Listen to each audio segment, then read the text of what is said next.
Good evening, everyone. We begin with the session very soon.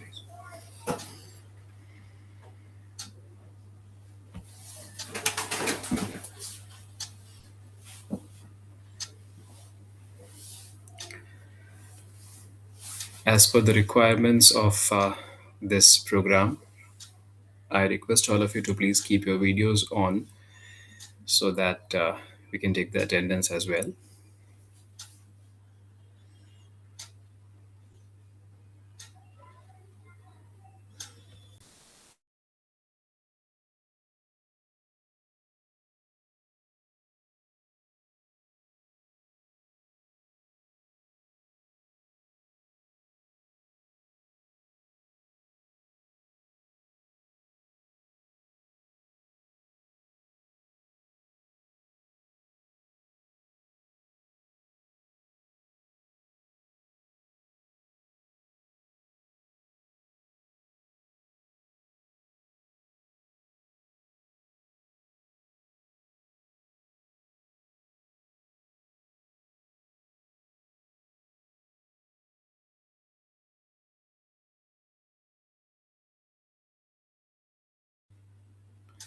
So, till we begin with today's session, I would like to ask if any one of you would like to have a word to say about yesterday's sessions.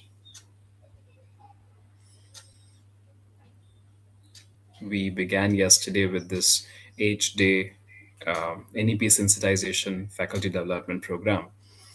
And we had the first day yesterday, which was one of the interesting sessions. So, if you'd like to mention anything about the program or about your expectations from the entire program, please do mention in the chat box.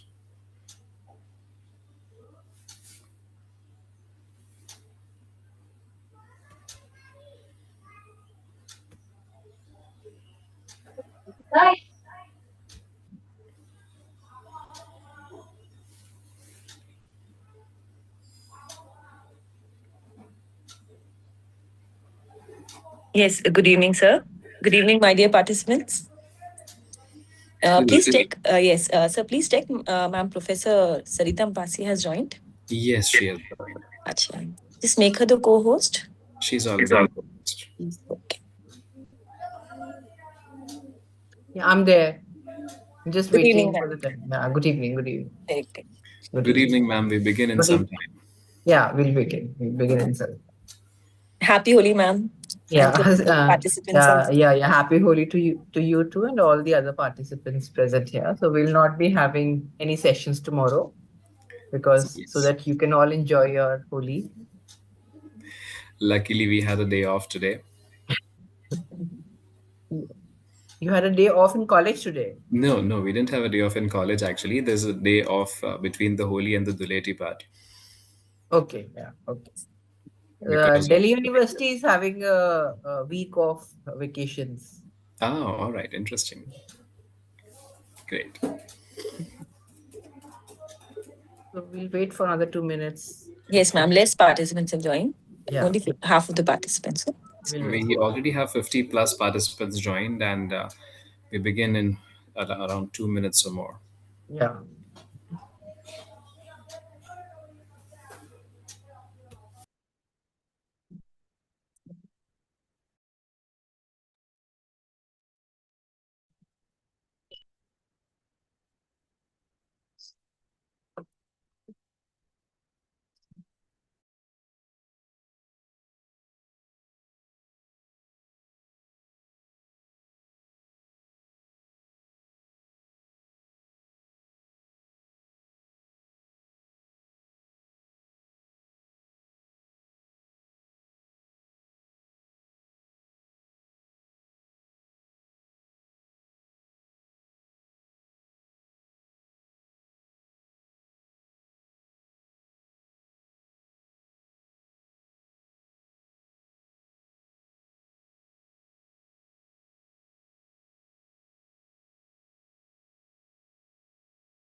Yes, participants, please put your cameras on.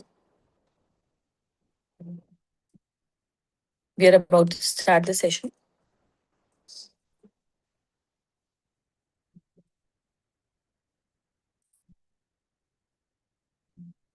I think we can begin now. Yes, ma'am, it's already time. Over to you, sir. Sure. Yeah. Right. So, good evening, everyone. And we begin with the first session of the second day of the NEP sensitization program.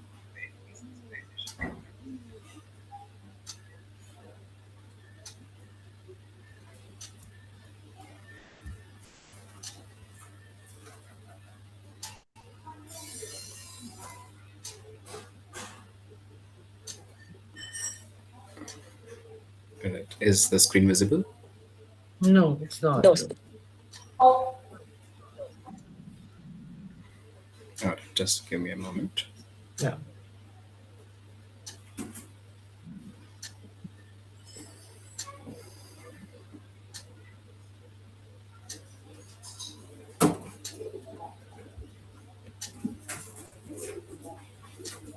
So you try, otherwise I'll ask the technical team to do the needful. Okay. Um, You want me to do that?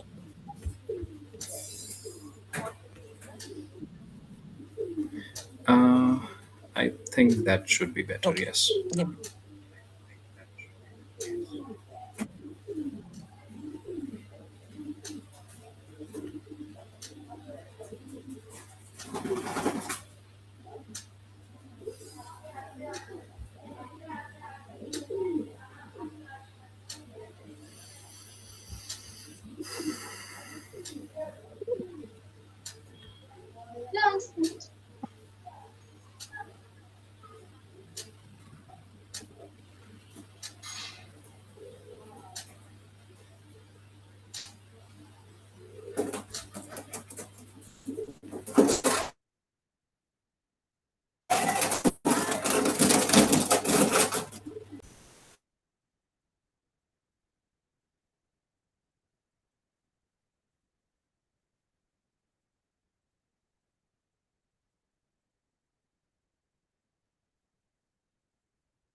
Yes, sir. I've asked the technical team. They are doing it.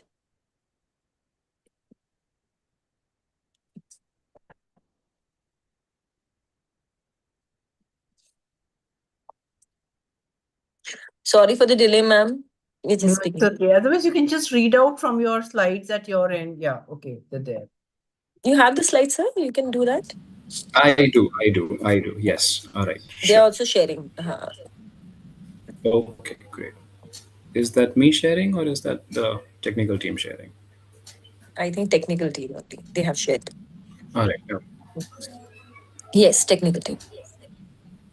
All Please right, great. start. So, hello everyone, good evening, and I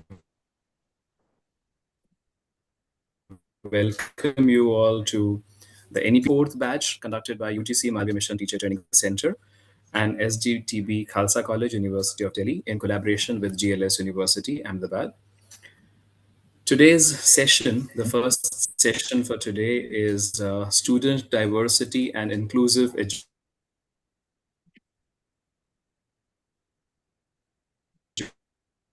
Education. And we have in the Department of Chemistry, Zakir Hussain, Delhi College, University of Delhi. I would like to introduce ma'am. Dr. Sarita Pase is a professor in chemistry at Zakir Hussain, Delhi College, and teaching organic chemistry for the past 28 years. She is a BSc, MSc from St. Stephen's College and PhD in organic chemistry from the University of Delhi.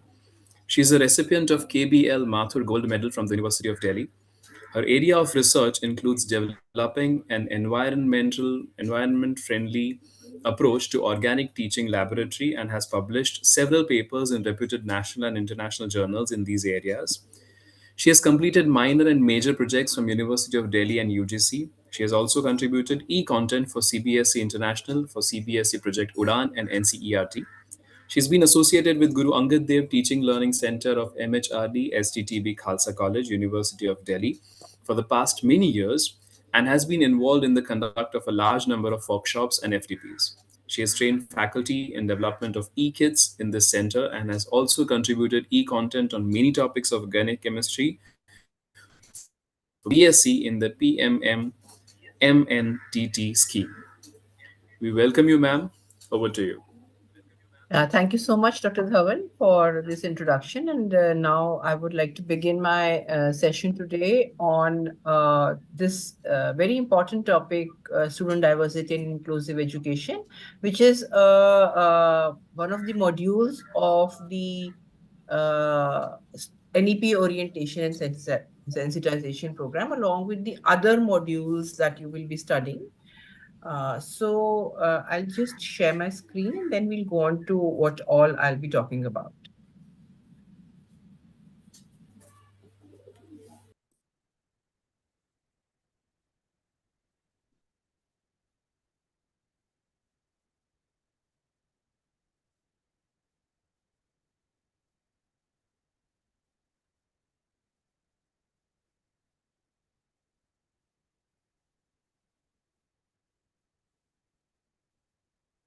So I hope the screen is clear. Yes, ma'am, it's visible. Okay. So the topic is student diversity and inclusive education. And during this 1.5 hours, we'll be talking of the meaning of diversity in education. What is the meaning of inclusive education? And it would not be complete if we do not understand what is the meaning of equality and how is it different from equity. And also, we see a lot of students facing mental health issues in our class. So they form a very important part of diversity in our classes. So how to combat that and to make our uh, teaching inclusive or to give equal kind of education to all the students, we have to use the learner-centric approach and how we can use it to make our teaching more inclusive. We will also be talking of how we can embrace diversity to make it inclusive. What are the various barriers to inclusive education and what all we can do as teachers and as an institution, what all can be done? That all I'll be talking about. So let's begin with this very simple word, diversity. So if I ask myself, what does diversity mean to you or what does diversity mean to me? Then I I would say that it basically means a wide variety of something, anything around me, whether I'm talking in the wide variety or the diversity in my country, whether I'm talking of the diversity in my state, in my region, or in the society that I'm staying in a smaller region. And in more detailed terms, diversity, as you can see in this beautiful country of ours, we have so much diversity with respect to so many things as I have depicted over here, with respect to the clothes that we wear from one state to another or from one region to another, the kind of vegetation that is growing over there, the kind of flora and fauna that are there in each part of the country, the kind of games that we play, different games that we play from one state to another state, the food that we eat, the language that we speak, and so on and so forth. So, if I say collectively, the diversity is the range of the human differences, the difference from one individual to another individual, including their ethnicity, their gender, how they identify with their gender, their sexual orientation, the age, the class, the physical ability, because each student or each person is different, or the attributes that we have, the religious or ethical value system, the national origin, and the political beliefs, and so many more things. So that is how we are different or diverse with respect to each other. Why is it so important? Okay, we know what is diversity. It has always been there. We have always been different in our country, the kind of languages we have, and so we are different with respect to so many things. Why is it so important that we have to talk about it in the NEP orientation and sensitization program? We have made it a part of one of the modules. It is because we have to understand that diversity actually means understanding that each individual is unique and that we need to recognize those individual differences within each individual. And when we do that, when we understand the differences of one person from another person, it should bring in acceptance for those differences and then respect for each other. So, if I say that diversity is the art of thinking independently together, it wouldn't be wrong. Just like the background of this slide, you have a beautiful or all the colors of the rainbow over here. And just imagine a rainbow in the sky with all these 7 colors. And do we ever say that it is the purple, the violet, or the red, or the indigo which is giving it, making it beautiful? Just think for a minute. Have you ever felt that? Or you just look into the sky and say that, oh, today the rainbow is so beautiful, or I've never seen such a beautiful rainbow. So, though it has 7 colors, but we never try to differentiate the colors from each other. Each color is individual in itself. But do we think which is the more brighter color, which is the more beautiful color? We don't. Similarly, similar to those 7 colors of the rainbow, each child in my class is different and they're thinking independently, but together they make one unit of the class. So, as I've already mentioned, the diversity that is existing in the whole of my country is there in my classroom, whether it is in terms of their sexual orientation, their status, economical, social, their gender, their age, their physical abilities, and so on. So, whatever is there in the country comes within my classroom. Why are we talking of inclusion all the time? Diversity, okay, we've understood that there are diverse students in the classroom. Why are we talking of inclusion? Because diversity is what has been existing for many years, and inclusion is what must be done to embrace that existence of diversity in the classrooms. So we use these terms very often together, diversity and inclusion in education, because the idea of inclusion and diversity instills among students and education body system a sense of oneness. It should. And that is what we would be talking of. So if I say that inclusive education is actually, or it should lead to unity in diversity, it wouldn't be wrong. It is such an important aspect of us that the national education policy has made it an important parameter both in the school education as well as in the higher education, as I have highlighted over here, and you can see that. And here, this is from the website where student diversity and inclusive education forms an important module, so that we're talking about it today. And that is because India's higher education sector has experienced massive expansion and it has become the second largest system in the world. This is something we need to be proud about and happy about. But when you have such a large growth, then it also leads to increasing number of students from diverse backgrounds into the education system. And this is also reflected in terms of the increasing share of students, as I said, coming from the socially and the economically disadvantaged groups, which we call as the SEDGs. Because students from the urban areas, the modern backgrounds are already taking education, already. But now, with the increase, the good thing is that we have the socially and the economically disadvantaged students also coming to us. And such a large number as 57% of students are coming from the disadvantaged. So we have to cater to their needs and their requirements. What are the features? We will be able to understand what we need to do once we understand the features of diversity, equity, and inclusion. So they are the essential components of a well-rounded and equitable education system. And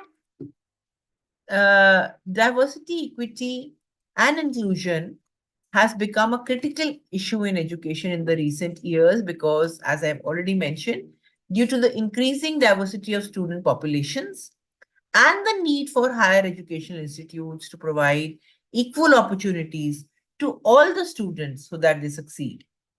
However, implementing diversity, equity, and inclusion in education is not as straightforward or easy as it appears because of the personal egos, the improper management practices, and the personal biases which can hinder the progress towards a more equitable and inclusive educational environment. And here, we, the teachers, need to play a critical role in shaping the experiences and outcomes of our students. What is the importance? Okay, we know these are the features which we have talked about. Why? Why do we need to do it? Why is it so important?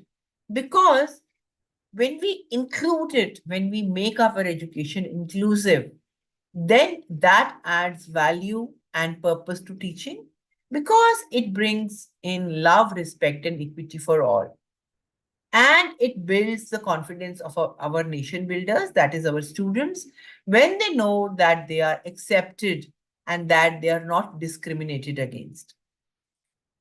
And when we do that, everyone here within the education system, it will only be possible when everyone within the education system actually gears up and would give a new direction and meaning to what has already been existing but has not been stressed upon so much. But to do that, they would have to change some of the traditional ideas and the teaching methods that we have been following. Why do we why are we again and again stressing upon this so much? Because we have to understand that children who learn together live together. So if we have bonded in those early years, then we actually live together. And man is a social being. You need to be around people. That is when you don't have that depression, those kind of feelings. So you need to be around people who with whom you bond, and a good bonding takes place when you actually learn together. So if you look back onto your social media handles, you would see that you have a lot of friends from your school time, from your undergraduation years, and those we really bond well with them. We really feel that those are our real friends. These are the friends with whom we can actually share a lot of things. So that is because we have actually learned with them, lived with them, and now we bond with them. So it is very important that that feeling of inclusion is there within the students of the classroom. To do that, we have to understand the difference between equality, inequality, equality, and equity. So here I've tried to explain this with this nice example where you have two students standing underneath a tree. The tree is laden with fruits, and as you can see that the tree is tilted only towards one of the children, towards one of the sides. And so the other one does not have access to the fruits. So this is known as inequality. When there is unequal access to the fruits, or here in this case, to the fruits, but otherwise unequal access to resources and opportunities. So we try to equalize every person or community or every student in the classroom receives the exact same resources and opportunities. We do not differentiate between our students. But as you can see, in spite of the fact that we have given them the same ladder, still, since the tree was tilted towards one of the sides, only one of the child is able to reach up to the fruits and the other one is still not able to reach to the fruits. So here comes in the role of equity, which acknowledges that everyone doesn't start from the same place in life. So therefore, the child who was not able to reach to the fruits, you give that child a longer or a bigger ladder. Now they're both able to reach the tree, but yet since the tree was only tilted towards one of the sides, only one of the child is able to reach to the fruit still. The other one very meagerly reaches the fruits. So therefore, there comes in the role of social justice, where you go a step further. Basically, justice requires repairing and transforming the circumstances, structures, contexts, and systems, whatever it needs, so that they achieve and sustain equity and justice through the proactive and preventive measures that we will have to take. And here, what are those measures? We have put in logs of wood so that the tree stands upright. By the help of the rope, we have pulled the tree towards one of the sides so that now the tree is standing in the center. Both the children have equal access to fruits. Whether this is our job, whether they pluck it or not is another thing. But we have to make the resources equivalent for all of them. Another very beautiful example to explain this concept is when you give everyone a pair of shoes. Equality is giving everyone a pair of shoes. So supposing there are few children, say in my neighborhood, and when the winter was approaching, I felt okay. They need shoes. They don't have shoes. Let me give them a pair of shoes so that they don't feel cold. So I go to a particular shop and I buy the same brand, same color, same size shoes for everyone. So because I'm not differentiating between any one of them. For me, all of them are equal. But the pair of shoes might not fit everyone because their shoe size is different. So equity is giving everyone a pair of shoes that fits because that is what they will be able to use. So that means you have to go a step further. And what is that? Before going to the shoe shop, you have to take the shoe size of each one of them so that you give everyone a pair of shoes which fits them, which is of use to them. So it is about understanding each other or understanding the needs of the other and moving beyond simple tolerance. You don't have to tolerate each other and rather embrace and celebrate the rich dimensions of diversity that are contained within each of the individual in the classrooms. So here, Verna Myers, who's a leading diversity and inclusion expert, gave a beautiful quote, and she said that diversity is being invited to the party and inclusion is being asked to dance. So she's also the founder and president of the Verna Myers Consulting Group. And in 1992, she became the first executive director of the Boston law firm. So you may invite a lot of people to the party. You host a party and you invite a lot of people to the party. But unless you make them feel a part of the party by going to each one of them. So in being asked to dance is a metaphor which is being used over here. But unless you go to each one of them and make them feel comfortable in the party, that is real inclusion. When you do that. She also stressed that promoting diversity and inclusion needs to go beyond words. Why? She said that because in one of her TED Talks, she quoted the incident when Harvard Law School admitted its first female students in 1953 to attain diversity. Before that, they had only male students. The women quickly discovered that an Ivy League college such as Harvard has not provided any bathrooms for women because till that time, there were only men over there. So there were no washrooms for the women. So this was quickly brought to the notice of the authorities, and then Harvard Law School quickly installed a single bathroom at that time in a closet in the basement of the building, which all female students have to share. So diversity is not just admitting the students. You have to go beyond words into action and see that you're making it comfortable for all the students. of the classroom. So let us understand what are the various dimensions of diversity contained within each individual. So each student is different with respect to the personality, which is at the core of this diversity wheel. Apart from that, they are different with respect to the age, their gender, their sexual orientation, their physical ability, etc. They are also with respect to external dimensions like where they're coming from, which brings in a lot of differences. Then also income, the parental income, the parental status, their habits, the religion, the educational background, and so on and so forth. And then there are beyond that organizational dimensions, which do not concern the students of the classroom. So we'll only be talking of these. So let's take one or two examples. Now, supposing I say that the children age, how are they different with respect to the age? They are all coming after class 12.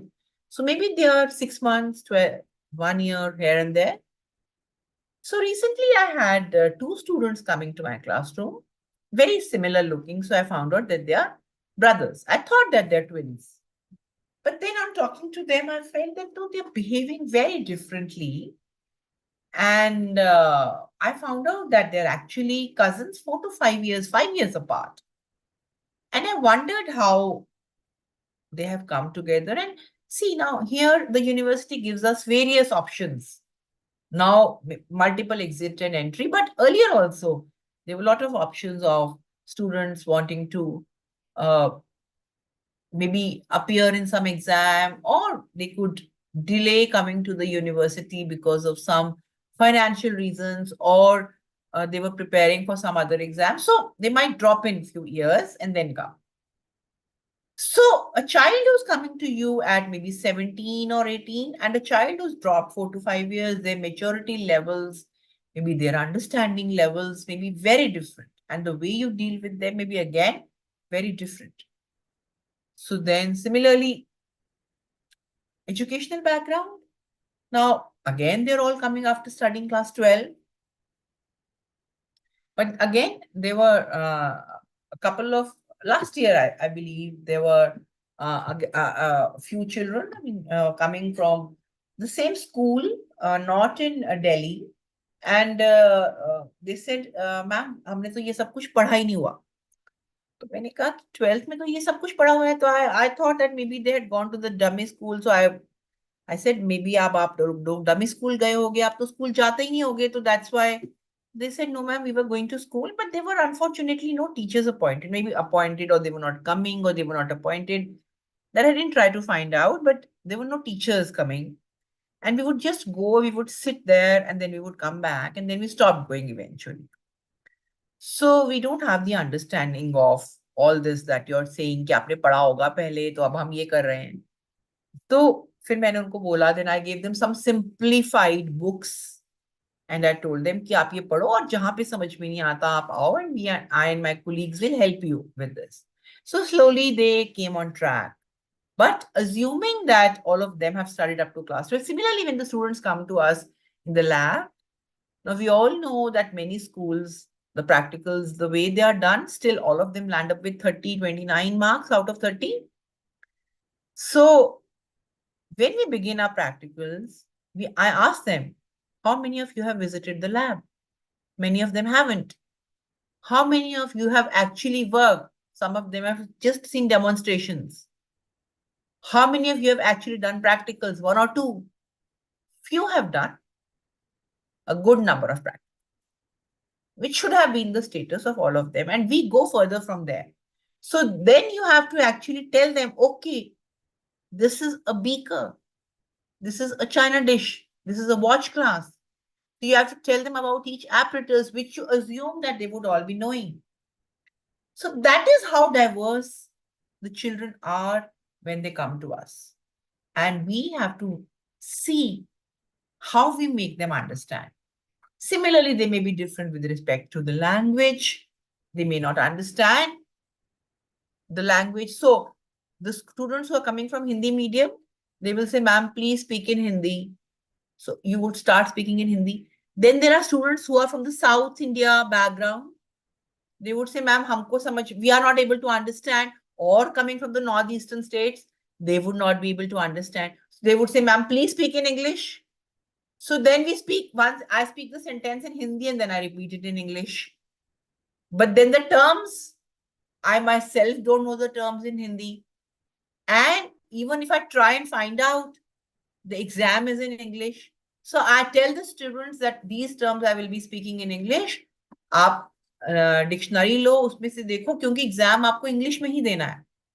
तो अगर हम हिंदी में मेहनत करके पढ़ा भी देंगे तो आप एग्जाम देने में प्रॉब्लम होगी. आप you have to go do a step further then what the others are doing. थोड़ी मेहनत करो. तो ये आपको उनको हेल्प करनी है उसमें, अगर ऐसी सिचुएशन है तो. Apart from this, there are various dimensions of diversity which are not that obvious. These things are very obvious. Which are the various disabilities of students? Abilities versus disabilities. I put the dis in the brackets, try to drop it. Why? Because disability for these children is not inability. It is just a different ability, as is very, very clear from the pictorial representation. And therefore, we have to be very careful as to how we address these children, because the labels should be used for the jars and not for these children, because they may be very sensitive to how you talk to them. And that is what we have to keep in mind. What are the special educational needs of the children, which we may not be aware of? So we have students who are blind, hearing impaired, and there are physically impaired, but there are a lot of provisions in most of the institutions. Like our college is completely disabled friendly. We have ramps all across the college. They were built a few years back. We have lift installed at different places in the college so that they can reach whichever floor they want to, their classes are. We even have a washroom for the physically disabled students. Similarly, for the blind, long back, when I entered teaching, I saw that there was children who were recording for those children, and those audio tapes were given to them. We also have books in Braille for these children. Now the library is also completely friendly for the blind. Signages are all in Braille. Some universities or some colleges websites are also friendly for blind, so on and so forth. So a lot of provisions are done for those, but if they're not done, we need to do those kind of provisions. But they may be students with sorry, certain needs which we may not be aware of, like imperfect vision. Hearing impairment means they can hear, but not so well, completely, or cannot see properly. Difficulty in communication, difficulty in remembering, focusing, or physical disability in walking. Students who have dyslexia or dysgraphia, students who are gifted and talented. Now, again, let me take few examples on how we can, or what we can do about it. Supposing I have a child in the class who cannot see properly.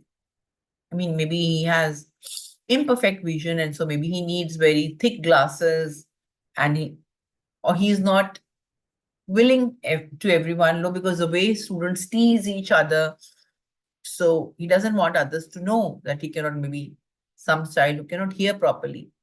As a teacher, I have to find out, and then maybe what do I do?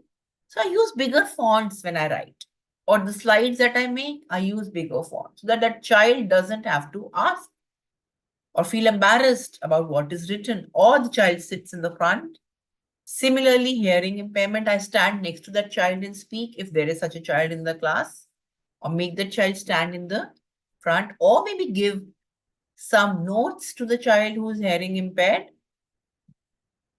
Difficulty in communication, if the child is not able to communicate properly, please don't ask that child in front of others, so that he's not able to speak properly, and then maybe he feels embarrassed.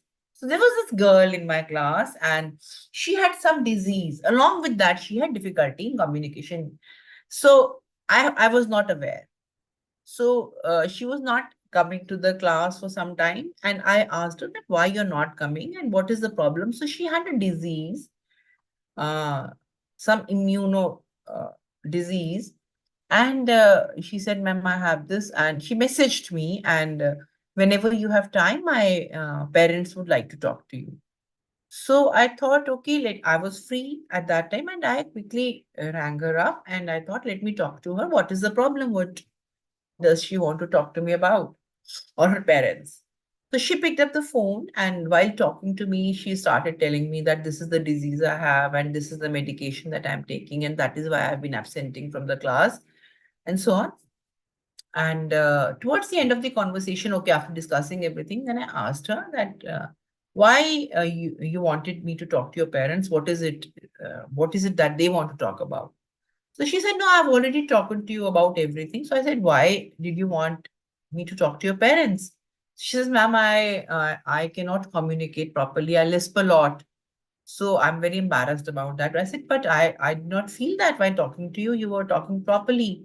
So she was so happy saying, when I said that, and her confidence rose, and she was more comfortable talking to me in the class. So in whatever way you are able to make them feel comfortable, or at least do not talk to them in front of others, so that you may have to ask, okay, what are you saying? Please repeat, or whatever. Whatever you want to talk to them when others are not around.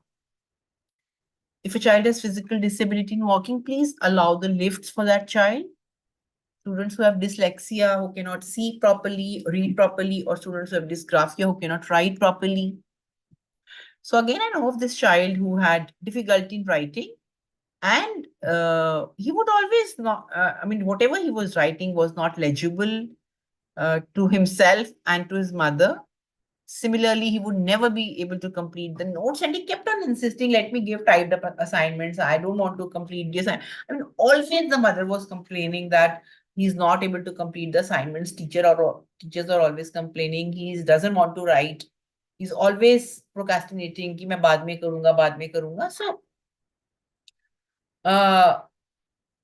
somehow कुछ time बाद पता चला that उसको dysgraphia लिखने की problem है, और he was insisting मुझे typed assignments दे दो, but teacher couldn't allow him to sit in the classroom and use iPad while the others were using their pencils. Naturally, when she couldn't make an exception, but this could have been picked up a bit earlier. उसका बहुत नुकसान हुआ पढ़ाई में. And when the tests were done, it was found out. So then the child was given a scribe during exam, extra time, and he was allowed to give typed assignments. He was allowed to use iPad in the class. So he became much more comfortable. His confidence rose. So these are the various examples that I have given. Maybe there are some others, children facing some other problems. Then there are students who are gifted and talented. And I would feel, or anybody would feel, अच्छा, gifted and talented बच्चों के लिए भी हमें कुछ करना पड़ता है. Yes, because they are significantly ahead of their peers. And if they are not given challenging tasks, they may really feel demotivated. So you have to spot such children in the class and give them some challenging tasks. Again, I know of this child who was exceptionally good in mathematics in school. And when the teacher was teaching, उसको पहले ही सब आता था, और उसको नींद आनी शुरू हो जाती थी कि भाई मतलब he was bored, and he would yawn, and the teacher would feel very distracted. Oh, मतलब बच्चा yawn कर रहा है आपकी क्लास में, तो how would you feel? So once the child was almost sleeping, and she put some question on the board, and she asked him, okay, ये बताओ. तो वो इतना bright था, उसने immediately उसका answer बता दिया. So then the teacher realized, okay, she called the parents and she said, इसको कुछ extra कराओ maths में, or the child is so good in mathematics. And then, she would, when she would do some questions with the children, she would bring a special or a separate assignment for the child ki ab you do this. So the child again felt very happy and motivated. Okay, I have got something to do also. And the teacher was able to teach in the class normally to the other students. So you have to spot such children and maybe give them some, research project, or involve them in some anything else so that they feel motivated, and such children can actually do wonders. Then there may be children who have health issues. Like I've already talked of obvious things like the child is blind or hearing impairment, but there are other things that the children may be having, like heart diseases, diabetes, hypertension, asthma, epilepsy, to name a few, or impairment interfering with normal functioning of the nerves, joints, etc. तो normally हम इतना ध्यान नहीं देते इन चीजों पे because we don't expect children of that age to have developed these kind of problems. But it's not uncommon to have. So there was this girl in the class, exam chal raha tha, I was invigilating, she was sitting, and suddenly she started sweating and she told me, ma'am, I need to go out and take out something from the bag. So I became very suspicious कि क्या निकालना है इसको bag से, कुछ देखना तो नहीं है, and I went along with her. I said, okay. So she took out her kit for the testing the sugar, blood sugar levels. उसने quickly prick किया, अपना sugar level लिया, and she said, ma'am, I'm fine. मुझे पता नहीं क्यों इतनी sweating हो रही थी, and then we realized कि शायद fan थोड़ा slow था, and I shifted her place, and but then I realized, okay, so children of this age are also having this problem. And so supposing I'm teaching in the class, it just occurred to me, I'm teaching in the class. Many times it happens कि हमारा course थोड़ा पीछे चल रहा है और मैंने अपने नेक्स्ट टीचर ने मुझे पता है नहीं आ रहा, और I borrow a class from them and I take 2 classes together. मेरी क्लास से पहले बच्चे ने एक इंसुलिन शॉट लिया या दवाई ली, क्योंकि उसको पता है अब 1 घंटे के बाद छुट्टी होगी, तो मैं जाके अपना कुछ खाना, I have my food and you take the other class. उसका ब्लड शुगर लेवल लो हो जाएगा. The child will start feeling fidgety in the class. So you should have that comfort level with the students that बच्चे आपको बता सके कि okay ma'am, I need to go out and have my food. Or supposing the child is having asthma, उसको inhaler की जरूरत है, वो नहीं बताना चाहता अपने classmates को I need an inhaler or nebulizer, and he needs to go out and have that nebulization or whatever is required. I mean, these are few examples that I have picked up. So we need to have that kind of comfort level, build up that relationship where they're able to spot, they're able to tell us, and we need to do whatever needs to be done. There are other needs of other children, like children who are abandoned, neglected, and abused, whether physically, verbally, or sexually, and children coming from background of extreme poverty or neglect. Now, these are not very uncommon things to have these. So, if a child is having abuse, has had an abusive childhood, in whatever terms, you need to be, you need to have that empathy for that child, and maybe the child needs some counseling or some kind of therapy that needs to be spotted, and the child needs to be given that kind of therapy. Children coming from background of extreme poverty or neglect. Now, we have a lot of financial aid committees in each institution, but we are not able to cater to all the children like that. So we need to help those children with whatever needs to be done, like books. जैसे हमने assignment दिया बच्चों को, books नहीं है, library के cards में already issue करा ली. So you know we made an inventory of books, like teachers who retire, तो हम उनकी किताबें उस अलमीरा में रखते हैं और बच्चों को देते हैं, या फिर जैसे बुक डीलर्स बुक्स लेके जाते हैं एक्स्ट्रा, तो हम उसमें रख लेते हैं and then we give it to them. Similarly we can have an inventory of our old phones which we keep in the shelf, thinking we may be needing it after, whenever the contacts are not transferred, the pictures, but we hardly ever use those phones, and then they are of no use because वो पुराने हो जाते हैं, बिल्कुल corrupt हो जाते हैं, they are of no use. So if we make an inventory of phones and give it to the children who need them when required, similarly an inventory of our old devices can be made and done. Why do we need to do all this? जरूरत क्या है सबकी? Because learning doesn't have any bounds, and children with special needs also have a right to be educated alongside those who do not have those needs. And this is what is equity and social justice. Even Mahatma Gandhi ji has said that by education, I mean an all-round drawing out of the best in the child and man with respect to body, mind, and spirit. So therefore, the understanding of inclusion in education, which has somehow transcended to the assumption that inclusion is about students with special needs, is not correct.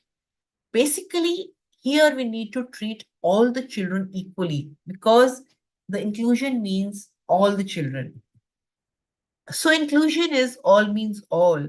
According to the Global Education Monitoring Report by UNESCO, it's about treating all learners in my classroom equally and fairly. Basis of education then become ABC, where A is for acceptance. When we accept each child of the class, when we accept those children, then they have the feeling of belongingness, that they belong, and then they eventually become a part of the community. So that is what we have to reach up to. Features of inclusive education therefore include that we have to recognize and accept, first of all, recognize and accept the diversity that is there in the classroom, because every learner is different and special in some or the other way. We have to understand that education is for all because it is the fundamental right of an individual. To impart education to all, we might have to use flexible content, a different approach or teaching strategy, and we have to understand that it is a continuous process, not an achieved state or product कि यहाँ पहुंचना था, यहाँ हम पहुंच गए, खत्म हमारा काम. No, it is a continuous process. And not only the school, but the society and the community should also play a role in this mission. So this is whatever I've said. This is put here together. So basically, it is the responsibility of the education system to ensure the right to education to all. It has to be equipped and ready to handle diversity. For that, it might have to use a flexible modified curriculum, as I've already said. चाहे हमको adapt करना पड़े, augment करना पड़े, alter करना पड़े, assessment को, अपने support system को, whatever we need to do, and we might need to involve the peers, the parents, or the community. Basically, हमें एक responsive, child-friendly environment बनाना है, where we are able to impart, and that is where the real education will take place. And teacher's role is very important over here, because it is the role of the teacher has to be interactive, continuous, and supporting, because she has to cross the divide from here to there. So a teacher who was teaching, just an example, catering program to a mixed group of students, and the Parsi New Year was approaching. So she used that as a theme and created different menus around it. And then the students had a discussion about the various culture, about so many things in the Parsi culture. And it was so much enhancement of about our own culture for the students. Similarly, in our country, when we have so many festivals, like now, Lodi has just passed by, Holi is approaching.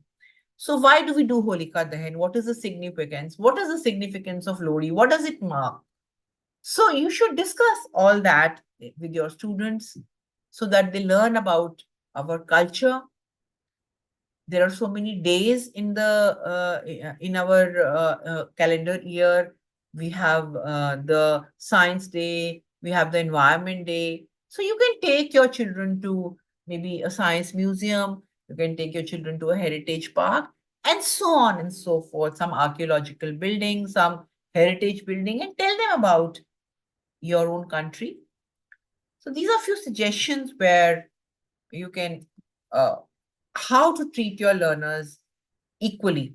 So you have to be non-judgmental towards your learners and treat all of them with respect and dignity. You have to challenge any kind of direct or indirect discrimination, any kind of harassment or bullying, whether it is by you or by others. You should not have any favorite learners or give more attention to some than others. You should ensure that individual learners are not disadvantaged or overly advantaged. Just think, look back. And as a teacher, all of you, all of us would say, I do not have any favorite learners. For me, all the students are equal. I do not give advantage to one. I myself would feel that. But for example, my teacher in another department, my colleague, my friend, say has a competition, uh, maybe a debate competition or some rangoli making competition, and she just tells me, okay, you send, there are not enough participants, you send some students. मुझे पता है इनकी drawing अच्छी है, I'll send. मुझे पता है ये अच्छा बोलते हैं, I'll send them. Did I ask the others who are the ones who are interested? I just sent. She needs 2 children, I send them. So, like we were part of the garden committee. तो flower show होता है, तो उसमें अब वही we would pick up children from our own classrooms and we would send them for the competition. So then what we started doing after a few years was we would hold just before the function, we would hold inter-college, sorry, interdepartmental events in the college, open to all, for the entries that we would be giving in the flower show. So supposing we do Rangoli or we do Eastern flower arrangement or we do whatever flower arrangements we need to do, we do open competitions for those and the best entries. So we've given an opportunity to all. And the best entries we would then pick. So we, without knowing, we might be having our favorite students, we might be giving some advantage to some, which we have to avoid. This I've already mentioned, how we can celebrate local and national events, visit museum and cultural buildings, mix different learners during group and paired activities. So that is when they would interact and build, learn about different faiths like this. We also have not so motivated learners in the classroom, which is a big diversity. All the time we are complaining, बच्चे आजकल motivated नहीं है, पता नहीं क्या हो गया है. So here, at least what we can do is, which really helps, we need to be aware of what motivates your learners. You also need to know what your learners are expecting from you, as what you expect to deliver might be different from what they expect to receive. So you can just ask them. Sometimes I do ask them, okay, आपको क्या, is it okay, whatever the way I'm teaching? So they may say, ma'am, you're going a bit fast, ma'am, you're going a bit slow. या ma'am थोड़ा सा इसके बारे में बता दो, या they told me, ma'am, आप थोड़ा सा previous year's question papers दे दो. So I had to do questions with them. In any case, I do it after each topic, during each topic. So I picked up from the question papers so that they're happy कि हमने previous year's question papers कर ली along with other questions that I would do. Because the passive learners will always blame the teacher. So make your lessons interactive and involve them as much as you can, because otherwise they will always blame you. To motivate your learners, what else you can do? Ask open questions, questions that begin with what, when, how, why, rather than questions which have just yes or no for an answer. Avoid creating any intense competition that ye kaun karega. Don't do that. Give feedback, constructive feedback, praise and encouragement. Who doesn't like that? Make tasks interesting, practical, relevant. Give realistic targets in the class. बहुत ज़्यादा काम नहीं देना, otherwise they'll not be able to do it. Support those who need it. Use icebreakers and energizers to get learners actively working together, and vary your teaching and assessment approaches based upon the needs of the students. Attention span is a very big issue. बहुत छोटा attention span. तो अगर आपको लग रहा है कि they are losing focus, ask them what is it distracting them. Maybe उनको थोड़ी गर्मी लग रही है या ठंड लग रही है. आप उनसे पूछिए उन्हें क्या चाहिए. Use short tasks.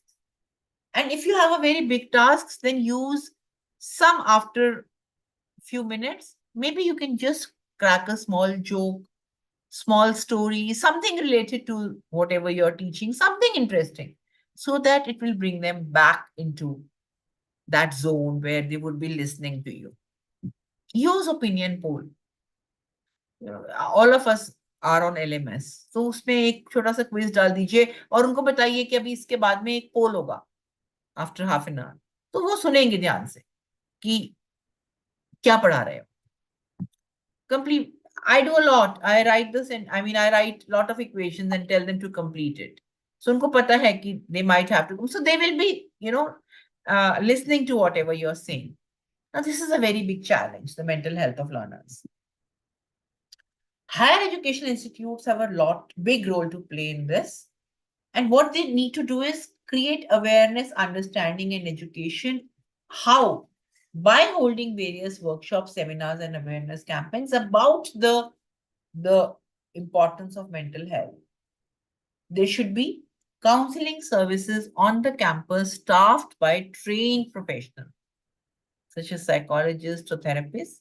Student support centers to offer a range of services to enhance the student well-being, give academic assistance, career guidance, financial aid if required, disability services, and the mental health support among. So a lot of colleges have many committees looking after all this, but if they are not existing and you feel something is required, do create that. Peer support program is very important because trained student volunteers have that kind of empathy and they would be providing that assistance to help the fellow students. And also keep on organizing wellness events, promoting healthy lifestyle choices like importance of physical ability, the importance of the right posture, the distance, the screen time that would be there is the optimum. So the need, what they need to do about their exercises, all these kind of what all they should be eating. So healthy lifestyle choices. So all these kind of wellness events should be held on the campus because this kind of education is required for the staff because you have to equip the educators, that means us, with the knowledge and skills to respond and recognize those mental health concerns so that we can create a supportive environment for our learners. And the role of teachers is very important over here because the counselor might not be there all the time. Whereas we might be there. Counselor comes only twice a week or thrice a week for 1 hour. And even if he's there, the student might not like to go to the counselor because of the fear of being judged. He also has a good comfort level with the teachers and might want to come to the teachers. And so the teacher should be able to catch the flag signs, like which I mentioned over here, or anything else. Child is just shouting, is having a feeling of low self-esteem, is feeling hopeless and helpless, is generally feeling irritable, is not paying attention in the class, and these kind of things. So if there are these kind of flag signs, you have to understand those, and then you have to involve the child according to his aptitude. For that, you need to understand the interest of the child, what the child is interested in, what is his aptitude. How do we do that? हमारे पास तो time ही नहीं होता. So use the introductory class. जब हम शुरू की 1-2 classes में बच्चे पढ़ने के mood में नहीं होते, to make them speak about their hobbies. Freshers welcome. उसमें सुनिए. जैसे उस दिन मैं क्लास में गई तो लास्ट डे था, लास्ट वर्किंग डे था, एज आई सेड बिफोर, तो बहुत कम बच्चे थे, दे हैड लेफ्ट. तो जो थोड़े से बच्चे थे, मैंने थोड़ा सा अपना टॉपिक कंप्लीट किया, फिर मैंने उनसे उनके बारे में बात करना शुरू किया. So you get to know about those 15 students who were present. I started talking to. या कई बार आपके कुछ बच्चे किसी एक्टिविटी में गए हुए होते हैं, तो थोड़े से होते हैं, या किसी एक्टिविटी से 15-20 मिनट बचे हुए हैं खाली, तो आप उनके बारे में जानिए so that you can then involve them in various stress buster activities like meditation and yoga, and make use of technology to make them feel comfortable. They are all hooked on to technology. तो online yoga classes अगर college में possible नहीं है तो वो करिए. जैसे हमारे कॉलेज में शुरू हुई थी कोविड टाइम में, कंटिन्यू होती रही बहुत देर तक. बाद में अगर नहीं कहीं पे कंटिन्यू हो रही है तो आप बहुत सारे एनजीओ के बारे में उनको लिंक्स बता सकते हैं, पता करके, जो जेन्युइन एनजीओ हैं. So involve them try to engage them in at least one more activity beyond the classroom, like say dance, like singing, like yoga, as I've already said, like playing any game, football. So when the child is doing one of these activities, lost a lot of his stress goes in that football kick, in that alap, in that dance that the children are doing. तो वो rejuvenate हो जाते हैं. Otherwise उनको extension, outreach, extra curricular activities में involve करिए, जो कि हमें चाहिए ही चाहिए हैं वैसे भी. देखिए, so you are killing so many birds with the same stone. So in these activities, when you're doing something good for the environment, you in any case have that hormonal flow, the feel good factor. You're doing something good for the environment. You are also accompanying them, so they bond with their teachers, they bond with their friends, and also for NAP we need all these activities. So like we involve, these are the pictures of our college. We involve the students in the tree plantation drive at Yamuna Ghat and Gazipur landfill. We involve them in this Yamuna cleaning drive. तो उन्होंने pictures भी post की उसके बाद before and after की. And then, we take them outside the classroom for field trips. The botany students were taken to Manali and Rohtang Pass, where they studied about the vegetation at those altitudes. हम अपने chemistry students को लेके गए. Each year we take them to some industrial visit. We took them to Mawana sugar factory. Then we took them to Bahadurgarh glass factory. This year we took them to Dabur Research Foundation. तो वो वहाँ पे अपनी alliances बनाते हैं. They told me, ma'am हमको internship करनी है. हमने इस researcher से या इस scientist से बात करी थी. I said, okay, go ahead, write a mail. I will also leave in a word. So then they get to know what is happening around the world. जो वो पढ़ रहे हैं उससे related क्या है जहाँ पे वो जा सकते हैं, क्या वो और कर सकते हैं. So some more arenas open up for them. Some students you can involve in summer projects who are the ones who are inclined towards this. So उनका aptitude जानना जरूरी है. Each year I involve a few students for my summer project, small group, and then they write a report because so that I can prepare them for the future. They will write a short report. Now, mentor-mentee scheme is a very important aspect of inclusivity, where you bond with the students or you find out the problems that they're facing. So that is a very important aspect. So here in our college, what we do, we actually divide the students rather than the whole college, because when you divide the students of the whole college, we once did that, और हमारे पास कुछ और जैसे arts side के students आए तो हमारा block भी अलग है, हमारा उनसे मिलना जुलना नहीं होता, so it was very difficult to meet them. So then we left it to the departments that you divide the students amongst your teachers. तो अब हम अपने केमिस्ट्री के स्टूडेंट्स हैं, life science, physical science, which we keep on seeing them. So it's easier to meet them, know about them, talk to them, and catch hold of them. So we divide them amongst all the teachers, and the student will continue with them for the next 3-4 years that they're there in the college with the same teacher. So then they would have the same teacher, and they would also have the older students over there who will act as student mentors for them. So whomever they find comfortable, they can talk to that, and then the seniors, older students, if required, can talk to the teacher. बहुत सारी problems तो बात करने से ही हल हो जाती हैं. Basic purpose is that the student should know that you're available to them all the time, so that if they have any kind of suicidal ideation or any kind of depression, they should know that they can talk to you. You are available. तो अगर जरूरत पड़े, they can talk to you one-to-one. If required, you can talk to them in a whole group. If required, online, you can take them out.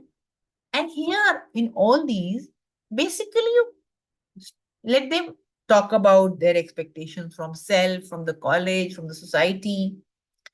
Make them identify the issues around them, their problem areas, which could be peer pressure. आजकल बहुत है peer pressure, parental pressure, sibling rivalry, language barrier, college administration में कोई problem है, there is some library में कुछ problem हो रही है. And when you talk to them, the solution will be found when you engage them outside the classroom and ask them to work on the problem areas. But if they face any issues, you have to tell them we are there with you. We can do it together. Treat them with small incentives and consult a psychologist if the problem is much bigger. This is my online meeting with my students. जब time कम होता है, हम शाम को कभी online meeting कर लेते हैं अपने students के साथ. All in all, we need to manage the learning environment of the students to promote and encourage individual and group learning. We would not believe, but the seating arrangement can also have a big impact on learning. Everyone likes their comfort zones, and we find that the students will always sit at the same place generally each time that they are with us in the classroom, जहां वो पहली बार बैठे थे. तो जैसे हम dining table पे हमेशा अपनी फिक्स सीट पे बैठते हैं, students also like to sit on that same seat. So if they're not troubling you, then let them be, because they're in their comfort zone. You need not necessarily displace them. Getting them to work with others, supposing आपने group project दिया है या group में कुछ experiment करना है या कुछ भी करना है, you have to see what kind of group you have formed, because it can either help or hinder their learning, because learning depends upon the group dynamics and the learner's maturity. If they are bonding with each other, it is fine. But if you feel that one child is doing everything for the other, it's not fine. So you have to see, or they're fighting. So then you have to see what kind of group you have. Otherwise, if they are doing well, you need not keep on changing the groups. Like once I told the students to work in pairs, so they form their groups. So my co-teacher said, "No, we will form their groups." I said, "Why? If they're working fine, if we see that one of the child is not doing anything, only then. Otherwise, if they're doing fine, why should we need to remove them from their comfort zone?" So that judgment you have to make. Also, way of inclusion can simply be by using their names when they arrive. So they have the feeling of oneness. And when talking to them, using eye contact and speaking personally to them during each session. So, ek bari, one of the students who was very regular, she was not coming. So I asked in the class, why is this girl not coming? And I was told she was not well. तो जब वो कुछ दिनों के बाद आई, तो I asked her, "Are you okay?" So she was so happy, "Ma'am, how did you know?" I said, "Okay, I asked the students." So when they feel that there is this personal connection, so each time I went to their class, I could feel her eyes lit up. So, small things make a big impact on the children, and once you give them that feeling of inclusivity, it would remain. Other ways to promote inclusion include identifying wherever modifications or changes are needed to equipment or activities, using a wide range of teaching, learning, and assessment approaches based upon the needs of learners. You might even have to adapt to the assessment, like if there is a problem, provide extra time. Maybe give the translated material or dictionaries if there is a language problem. As I said, layout or positioning of the environment. You might have to provide any kind of additional support, and if required, you might have to give an alternative but equally valid assessment methodology. So all this leads to the need of the learner-centered education. Why? Because let me give you this very famous quote by a Chinese philosopher and reformer by the name of Confucius, who said, "I hear, I forget. I see, I remember. But if I do, I understand." So therefore, you have to engage your learners, because better engagement will lead to better retention of learned information. तो अगर आप उन्हें involve करेंगे किसी भी काम को करने में, so like whenever I have to teach stereochemistry to the class, I used to I teach by models.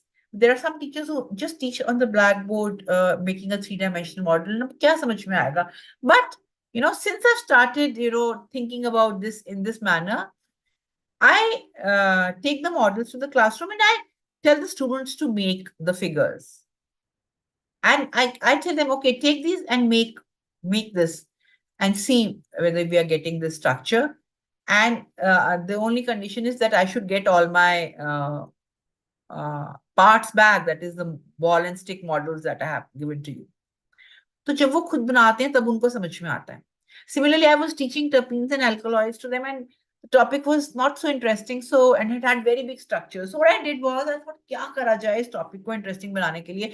So I took, so these are the flavoring materials which are there in various plants. So I took the lemongrass from my home or from the college. Sometimes I pick up a small leaf, और then the अजवाइन का पौधा और the vanilla plant, you can take. और फिर मेरे को एक बार थोड़ी सी bottles मिल गई, थोड़ी सी essential oils की, and I just removed the label और मैंने उसके ऊपर एक sticker लगा दिया, and then I told them, अच्छा बताओ ये किसकी smell है?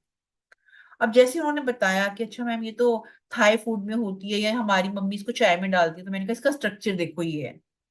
तो अब उन्हें लगा अच्छा ये ma'am okay so this is a chemical compound and so you have to try and build up their interest by various methods that you can think of. And you have to understand that when you're doing the interaction with them, because sometimes we might feel okay मेरी class में बहुत discipline है, मतलब मैंने बच्चों को इतने अच्छे से मैनेज करा हुआ है that there is so much discipline, but you have to understand that unless they are interacting with you, there may be stress and boredom in the class, and they are cognitive inhibitors of learning. So the classroom has to be atmosphere of exuberant discovery where the children are interacting with you. So there is no single method of teaching. You can use various methods depending upon your subject, like MBA and law students use lot of case studies. Sometimes we also use case studies if we are teaching, say, safety, laboratory safety. We might use some case studies कि ये हुआ था, ऐसे हुआ था. Then you may use experiential or project-based methodology in science, many times problem-based in accounts, commerce, etc. Collaborative learning, so in all branches, you can use flipped classroom model. So there are various methods of learner-centric approach. Depending upon your subject, you can use those methodologies. Basically, you have to design the activities and assignments which challenge the mind of the students, enhance the creative thinking ability, improve the analytical skills of students, and give them more control over their learning. And your role is like a conductor for the orchestra, like a coach for the team, and or like a gardener who prepares the land and lets the plants to grow. You can also involve the community, like in schools, parent-teacher association, where the parents can also help to play a role, and this would bring changes in the attitude of community towards them, and they can help in supporting the students in financial as well as in the psychological way. What are the benefits of inclusive education? Why do we need to think about it so much? Because this will improve the individual child development when their academic performances will improve. The classmates will bond with each other if you are having an inclusive environment, and they will build friendships, and this will give mutual help in learning. Like I mentioned earlier, that when you learn together, you live together. Participation in co-curricular and extracurricular activities will always improve. My friend is taking part, chalo, I will also take part in this. Okay, let us form a group and do this. And then when you participate in these activities, there will always be a better sense of belonging and a better behavior. And then this will actually, the students will learn and about each other, about their differences, and which will lessen the impact of harassment and bullying. And this in turn becomes useful for teachers, administrators, and organization. Economic benefits are also there, because naturally when the students complete their education, when they participate more, then they will complete their education, which will lead to a higher literacy rate, higher employment rate, and the children naturally will become independent and productive in the later years. And it is also more economically viable, as if you have to transport and accommodate the learners with special needs into special schools, and that the transportation costs are very high, particularly in the rural area. Barriers भी बहुत है, हमने बात कर ली है इन सब की. Internal barriers हैं attitudinal, physical, inappropriate curriculum, untrained teachers, and external barriers भी हैं. स्कूल बहुत दूर है, एनरोलमेंट उसमें नहीं होता है, बहुत स्टिग्मेटाइजेशन है कि ओल्डर एज के लोग थोड़ा ना पढ़ने जाते हैं, गर्ल्स थोड़ा ना पढ़ने जाती हैं.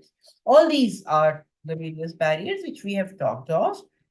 How do we make our institutions inclusive? So when we have these various inclusion in these various areas, that is when we have social access, change in attitudes, when we have the physical access, change in infrastructure, when we change the curriculum, which gives us access to learning.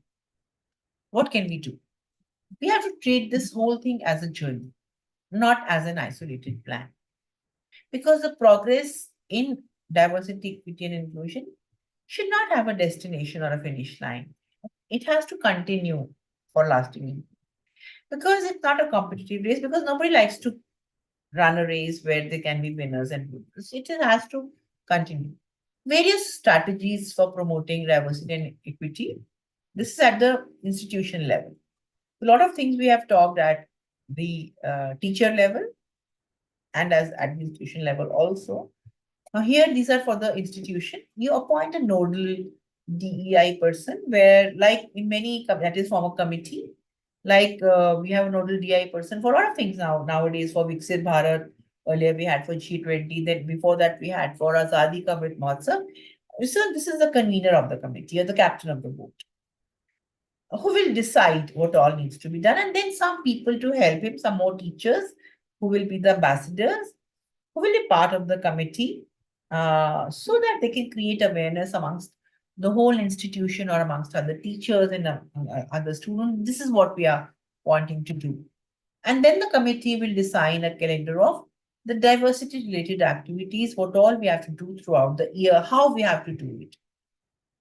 तो उसमें हमें first of all we have to find out कि क्या हमारे college में या school में क्या किस चीज की जरूरत है for that we will need students to tell us. So encourage the students to be part of the committee where we listen to them rather than not telling them. So just guide them a bit and listen to them, what they're telling us about what all needs to be done. जो भी problems उनके अपने peers में है, कुछ भी है curriculum को लेके, language, whatever problems are there, they can tell us about that and then that needs to be worked upon. Training and self-reflection sessions होने चाहिए where we keep on having various sessions where we present information. कि क्या, what is the difference between? Because normally when one equalizes, one is very happy with oneself. Okay, मैंने तो सबको बराबर treat किया. We have to let everyone know what is the difference between equality and equity and these kind of things. And let participants present their own views because they might be able to tell us something more. And don't accuse anyone. You're wrong, you're right. Just these sessions should be non-judgment. Don't treat bias like a dirty word because we all have biases. और हम उन biases के बारे में बात नहीं करके उसको background में push कर देते हैं, वो biases ही रह जाते हैं. When we normalize discussions about biases, तब हमारी defensiveness खत्म होती है. We decrease our defensiveness and instead generate awareness. Once people begin recognizing their biases, then they can start eliminating harmful thinking. During all this, just lean on others and don't quit. Because there will always be people who will openly oppose what you're doing. Despite that, keep on going. Ask for, provide, and accept feedback. It's always helpful to build a network of DEI leaders in education. Her college, say, one teacher. Lean on them for advice. Give them advice and take advice from them. Last but not the least, very important. To track, how do you track the progress? हम कुछ कर रहे हैं, उसको कुछ impact भी हो रहा है कि नहीं? So we need to determine कि हमने क्या करना है, how to track our success. So questions about inclusion and belonging should be part of our surveys. जो feedback forms होते हैं आजकल हर institution. Establish benchmarks कि शुरू में decide करो हमको ये करना है and then compare the results over time. Don't get disheartened because progress might be slow at first, but after a while, there will always be breakthroughs. So why are we even talking of all this? Because we have to understand that an inclusive education only will lead to an inclusive society. Every learner has a right to education, which is only possible by inclusive education. And for that, we have to understand that see, this is a very beautiful quote. I really like this in my own life too. And since I've started talking about this, I've tried to implement in my life. And so much, I find so much more easier to adjust because we have to understand that nobody is superior and nobody is inferior, but nobody is equal either. Everyone is different. People are simply unique. They are incomparable. You are you and I am I. That is why you behave the way you behave. and I behave the way I behave. But that doesn't mean that I am superior to you. We all want the other person to behave like we are behaving, but how is it possible? To keep the golden rule that why is the other person behaving in a particular way, we must put ourselves in other people's places. If we had the imagination to do that, we wouldn't pass bitter words. Bitter judgments wouldn't pass our lips. So you have to be careful of why the other person is behaving in a particular way. Just put yourself in that position. Half the problems would vanish. And we have to finally understand that all students in my class means all. And the strength of my classroom lies in the differences of my students, not in their similarities. Supposing I form a committee to do some work, if everyone is the same, how would the work be done? अगर कोई भी committee बनती college में बनती है और उसके अंदर अगर we'll keep someone for looking after the food, we'll keep someone for reading the abstracts, we'll keep someone for discipline, we'll keep someone for boarding and lodging, depending upon their aptitude. And if everyone is the same, how will the work get done? So strength of my classroom also lies in the differences of my classroom, not in their similarities. The race and religion should not separate the people. It does not. Ignorance about these things does. Another very beautiful quote, diversity is having a seat at the table. एक table पे आपने अलग अलग लोग तो बिठा दिए, but you don't let them speak. So inclusion is having a voice. You let them speak, and belonging is when you listen to them, when that voice is heard. We will know that inclusive education has really become embedded in our culture when the term becomes obsolete, when we don't have to talk about it. That is when we know the way we don't give the smallpox vaccine anymore because it has been eradicated. Similarly, when we don't have to talk of inclusive education, that is when we're not taking these sessions anymore. That means it has become embedded in our culture. Thank you so much for a patient hearing. Any thoughts? So, whatever I've shared right now with you, a lot of it has been my own experiences in the classroom. So, if any one of you has anything, any questions, of course, but then apart from that, if there is anything which you would like to share, which can help all of us in our classrooms, because you see, the children are changing daily, the students. So generations are changing. So how we still make them feel a part of the system, that is what we have to implement in our classroom.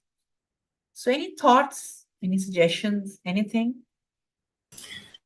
Good evening, ma'am. Actually, it was a wonderful session, and we got to learn so many things. Basically, starting from the ABC of inclusion that you mentioned about acceptance and belonging and community. So it was a very wonderful, a very thoughtful, and even thought-provoking, I would say, session. There's a question from a participant. The question is, what are the learning disabilities faced by children with special needs? So I have here mentioned a lot of things. Uh, this could be anything. Like I have mentioned dysgraphia, I mentioned dyslexia, I've mentioned hearing impairment. So it could be anything. I have just used the word special needs, the ones which are not so common, like blind. We all know. We all know the hearing impairment. This child cannot hear, but these are the ones which we do not, which are not so apparent. So I've talked of that. So it could be anything. Slow Great. development and all that. Anything. It could be anything. True, true. Ma'am, I have a question myself. Yeah, Actually, sure. you mentioned so many examples from your own study or maybe from your experiences. So I just wanted to ask that when we think about India as a country, it is such a diverse country, then is it possible that just one national policy like this NEP can truly accommodate local diversities that are so much like linguistic and regional and socioeconomic? What could be the tensions that could be faced? So for that, especially in the rural areas where as I mentioned, that enough teachers are not appointed, or NEP does take care of the linguistics, I think, for of different languages. It does talk True, of, true. in the languages. So that is taken care of. But for others, then they also talk of sharing the resources. If you can share resources between maybe colleges and schools, or schools which are close by. So now this should be taken up by the states, when they can True. implement this within their own policies, how they can integrate the problems that are faced. So I think that is what then needs to be done. So national education policy has been given, but then the states have to integrate Correct. it within their Correct. framework, how True. they can implement it. Thank you. Thank you. There's another thought by Dr. Sunny. He has mentioned that in Indian higher education landscape, we see inclusivity from a welfare framework. Do you think it's high time to think from a right-based enforceable framework? And if that happens, what structural changes it may bring? Can you elaborate a bit? I'm not too clear of what you're trying to ask, Dr. Dr. Sunny, Sun. if you can do that, please.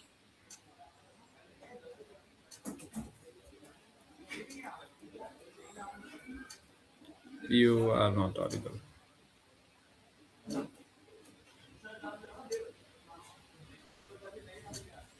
We have time for one more question. Okay. You're not able to. Please, the team, can you make provision for unmuting I will do that. everyone? Yes.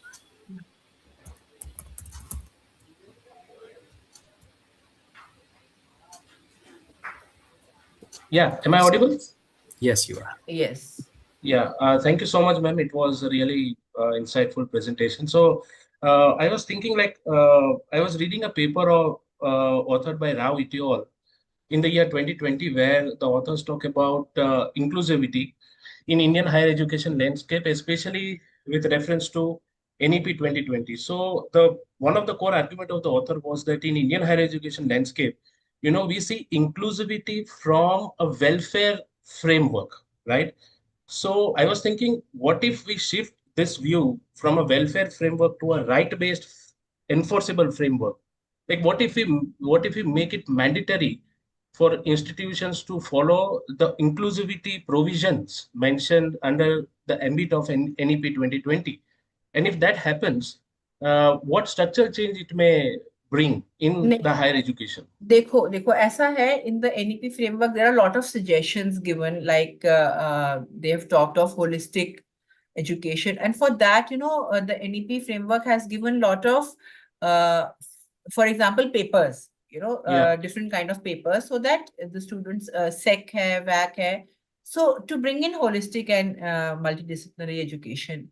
Now a lot will depend upon the infrastructure that is available. We all know that there are shortage of infrastructure in correct, most of the correct. institutions. We are all fighting towards that, and we are all wanting some change in the NEP framework. And we have all, I mean, we have definitely given suggestions at various forums about how we need more infrastructure for implementation of NEP in the right manner, which we feel we are not being able to do because of the lack of certain resources.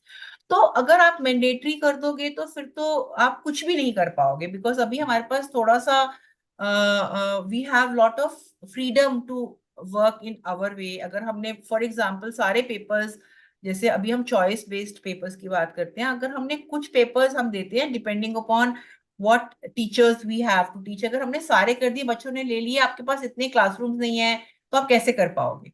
तो mandate तो बहुत मुश्किल है चीजों को करना right now, and the whole purpose of NEP is lot of choices for the students.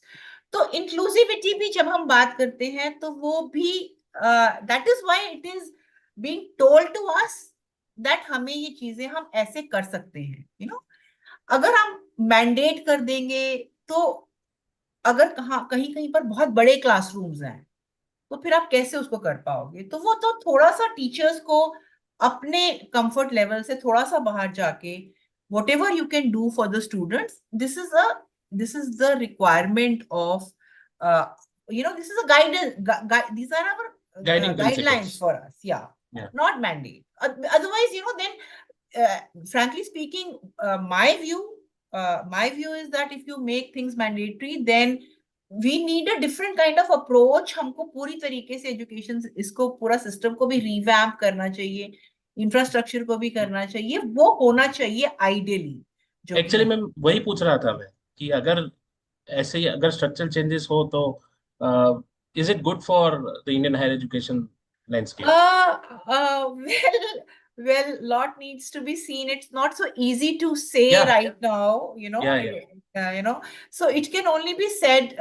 In fact, we got to know even for NEP that अब जब ये आया था कि उसके बाद suggestions will be taken, and maybe in fact I got to know a little while back that suggestions हम दे सकते हैं, और अगर according to that अगर कुछ changes हमें required है तो they might be brought in. And that is how the education policies should work. Well, what it happens, I do not know. I cannot say because I'm not in the policy forming committee. But I don't think I would like to say anything more than this on this topic. Thank you, ma'am. What I've said is my thought and my wishful thinking.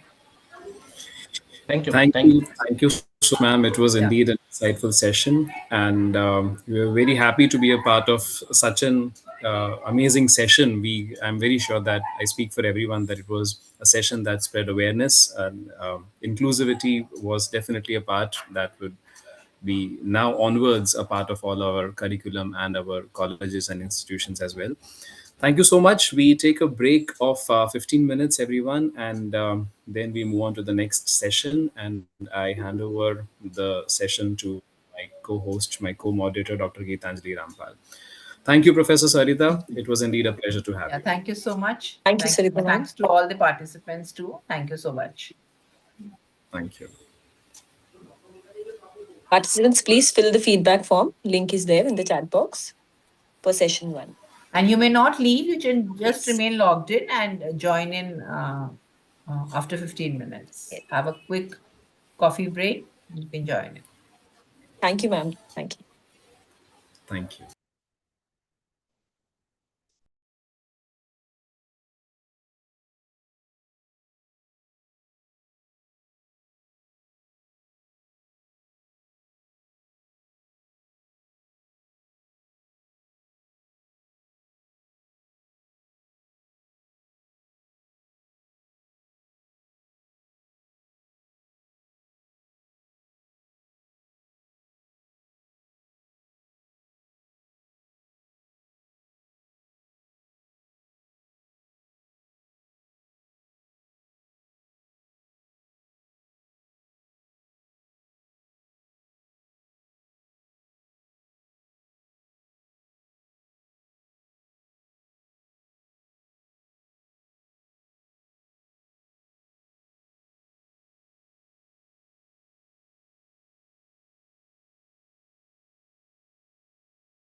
Mhm.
Yes, dear participants, get ready. Gitanjali ma'am, are you there? I'm right here, ma'am. Yes. Please check the person has joined. Ved Prakash sir has also joined. Okay. Make him the co-host. Just check. He's the co-host. I would request the technical team to help me with that. Okay.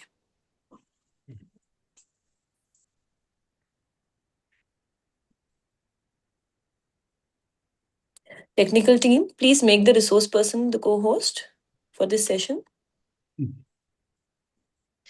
Good evening, sir. Good evening. Yeah. Very good evening, sir. Happy Holi to you, sir. Thank you very much, and wish you very happy Holi to you and all your family members. Yeah.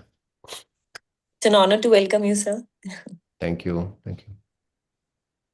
So, my dear participants, today we have with us a visionary leader in the field of higher education.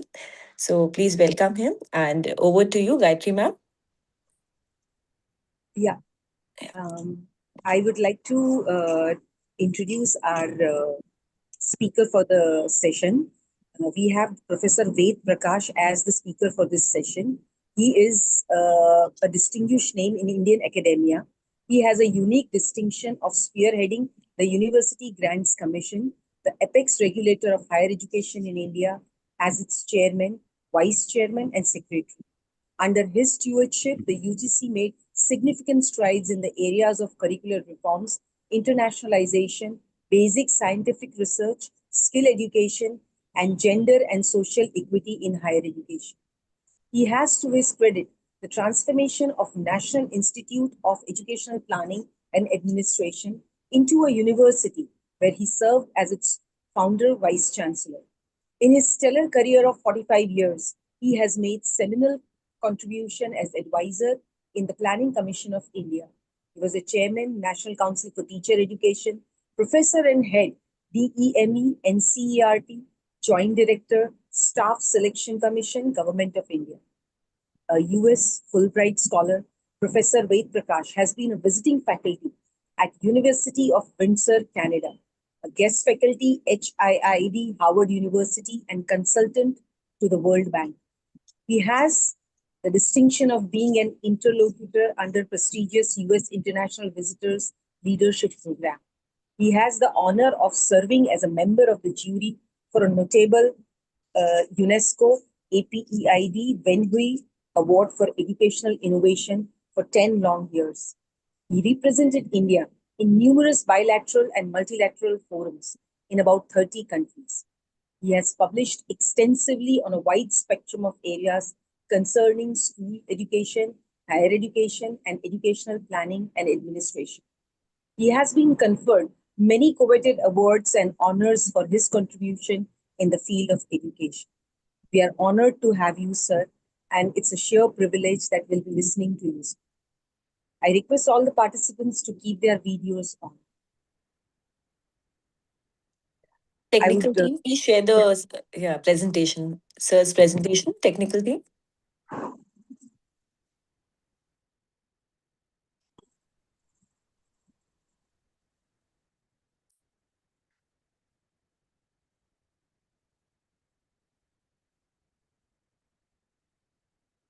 Sir is there? Yes. Sir, we would request you to please share your presentation. Please unmute yourself, sir.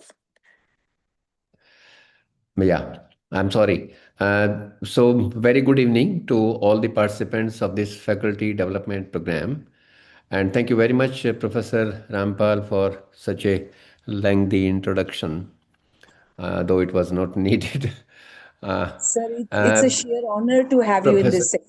Professor Geetika Yadav and all the participants of this faculty development program, very good evening to all of you. And please also allow me to wish all of you a very happy Holi, a very blessed Holi. I'm going to talk to you. Professor Yadav wanted me to share my presentation, but I'm not having presentation. I'm going to speak extempore. I will be reflecting on two aspects. One relates to a role of a society in education, and another one is about the global trends in higher education, so that you can get some idea where do we stand vis-a-vis the international trends in higher education. I personally am of the opinion that in higher education, all the issues are interconnected. And therefore, if we wish to strengthen the higher education system in the country, I think we need to focus on all the aspects of higher education, starting from the access to equity, to closing the skilling gap, to improving the classroom processes, to switching over project-based teaching and learning, to switch over to interdisciplinary teaching and learning, and I mean towards improving our resources so that we can make sure that every learner has access to quality learning opportunities in the country. Uh, I will be talking about first the role of the society in higher education. History tells us that education is an ever evolving subject. It has continually evolved and extended its reach since the dawn of human history. And education, everyone knows, is a lifelong endeavor, and which is why it should be a continuous process of self discovery. We all know that no nation can progress without increasing the number of educated and skilled workforce. And similarly, no nation can progress without expanding the frontiers of knowledge through research and innovation. These are the two vital functions of the higher education system of any country. While on the one hand, it has to prepare educated and skilled workforce. On the other hand, it also has to add to the existing body of knowledge. Um, which is why education is not considered a personal call or a privilege. It is a social demand. Our leaders of the freedom movement era were fully aware of the significance of education in general and higher education is particular.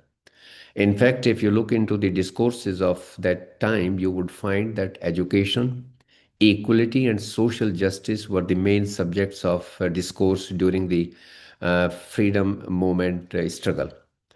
They knew that education is an equalizer, and these subjects somehow, after independence, seem to have not received the desirable attention. I'm choosing the words very carefully, desirable attention. And as a result of which, what is happening with us is that even after 78 years of independence, we continue to live in a highly stratified society wherein the chances of individuals' mobility are narrow and restricted. Such a situation is neither good from the economic perspective nor from the political perspective. And we continue to suffer from hierarchical values and attitudes, actually, because they are deeply entrenched in our society. And these things are continuing because we suffer from two contrastive perspectives. One is the fatalistic perspective, wherein majority of the people think that things are going to be like that, they are not going to change. That is how they have always been, and that is how they will continue. But there is also a utopian perspective wherein people think that any desirable state of affairs can be brought into, provided people with good intentions and greater goodwill are prepared to bring it into being. And interestingly, I mean, you might have also experienced it or seen it around you that both these perspectives, the fatalistic perspective and the utopian perspectives, they are not characteristics of two distinct and separate set of persons. They are often found in alternate phases in one and the same individual. In fact, the deepening stratification of society, the crisis of deepening stratification of society was also foreseen by the Education Commission in 1966 when it submitted its report to the central government. The Commission, in its report, had expressed a fundamental concern for education as a process of social transformation to bridging up the gap between the masses and the classes. The Commission, if you have gone through that document, I would earnestly request you to, thumb through that document. It's a wonderful document which will give you a very great perspective about education. The Commission envisaged the social function of education in the context of nation building for forging a sense of unity in diversity and for building a shared citizenship based on democratic, social, secular, and egalitarian principles. Globally, it is acknowledged that the process of education should be such that it not only frees us from the shackles of ignorance, but also from all kinds of prejudices, discrimination, and unfounded beliefs that we find in the society. And universities and colleges have that responsibility actually. In fact, it is said by different people in different ways that civilization depends upon what happens in the campuses of the colleges and the universities. And therefore, we must make sincere efforts to embrace right kind of education, which ensures equality of educational opportunities. Now, the question arises, what have we done in the last 78 years? We have traversed a long distance. We have created a very gigantic system of education in the country, both at school level and at higher education level. In higher education, we are the largest system of higher education in the world in terms of number of higher educational institutions. And second largest in terms of number of students enrolled in higher education. But much leaves to be desired when it comes to access, when it comes to equity, when it comes to inclusivity, when it comes to diversification of campuses in terms of student population, when it comes to closing the skilling gaps, when it comes to the use of technology in education, and when it comes to research and innovation. Much leaves to be desired. All these issues warrant active support from both the society and the government. Now, if you look at the role of the society in education, you can imagine that education cannot exist in a vacuum. It grows out of social values, needs, and realities. Society plays a very critical role in determining the goals, content, and overall framework of education. Education functions as a powerful instrument for social change. Relationship between the society and education is both dynamic and reciprocal. While society influences education, education transforms the society. Most of the leading institutions of the world are the creation of the society, and colleges and universities are considered to be the social organizations which are the most enduring organizations in the history of the world. I mean, society helps in setting values and goals. Society shapes up curriculum and content. Society provides resources and support. Um, Society influences teaching methods. It is the cultural norm that affects how teaching happens. Some societies value dialogue and individuality and thus encourage student-centered teaching and learning, while others may prefer teacher-centered approaches. You can see both kinds of approaches at the international level today. Society also plays a role in setting the moral tone of education, influencing character development and citizenship. Community members often participates in universities, events, college events, shaping ethical behavior. As society sets expectations for behavior and discipline and cooperation,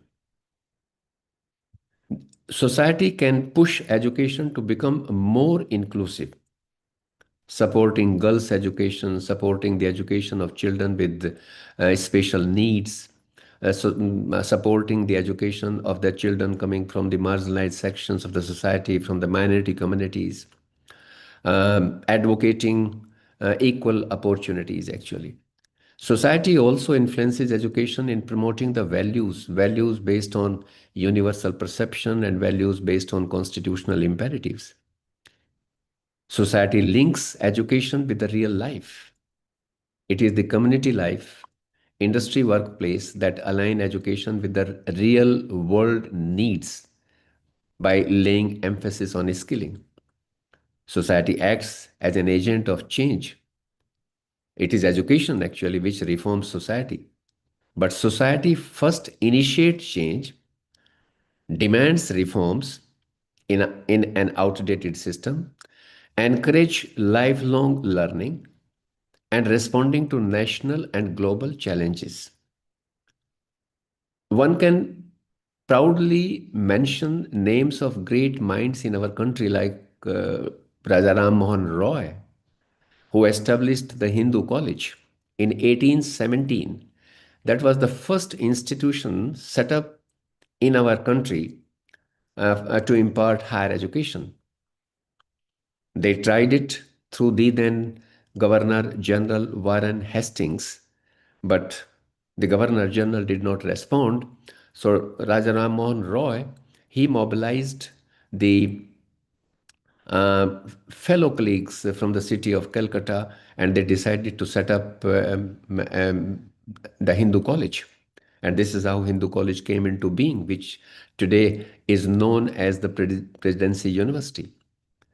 You can have very many such names actually. Jamsetji Tata, who set up Indian Institute of Science Bangalore in 1909. Pandit Madan Mohan Malviya, who established Banaras Hindu University in 1916. Sir Syed Ahmad Khan, who established Aligarh Muslim University in 1920.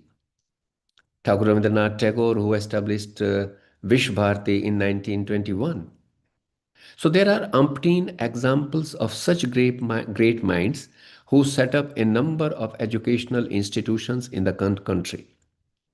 But if you look at the global level, for the first time, the societal expectations were underlined after World War I, when world leaders assembled in the city of Geneva and came up with the Geneva Declaration. I would like to share the resolution which was adopted by the world leaders in 1924 in Geneva, which relates to education. And they said, and I quote,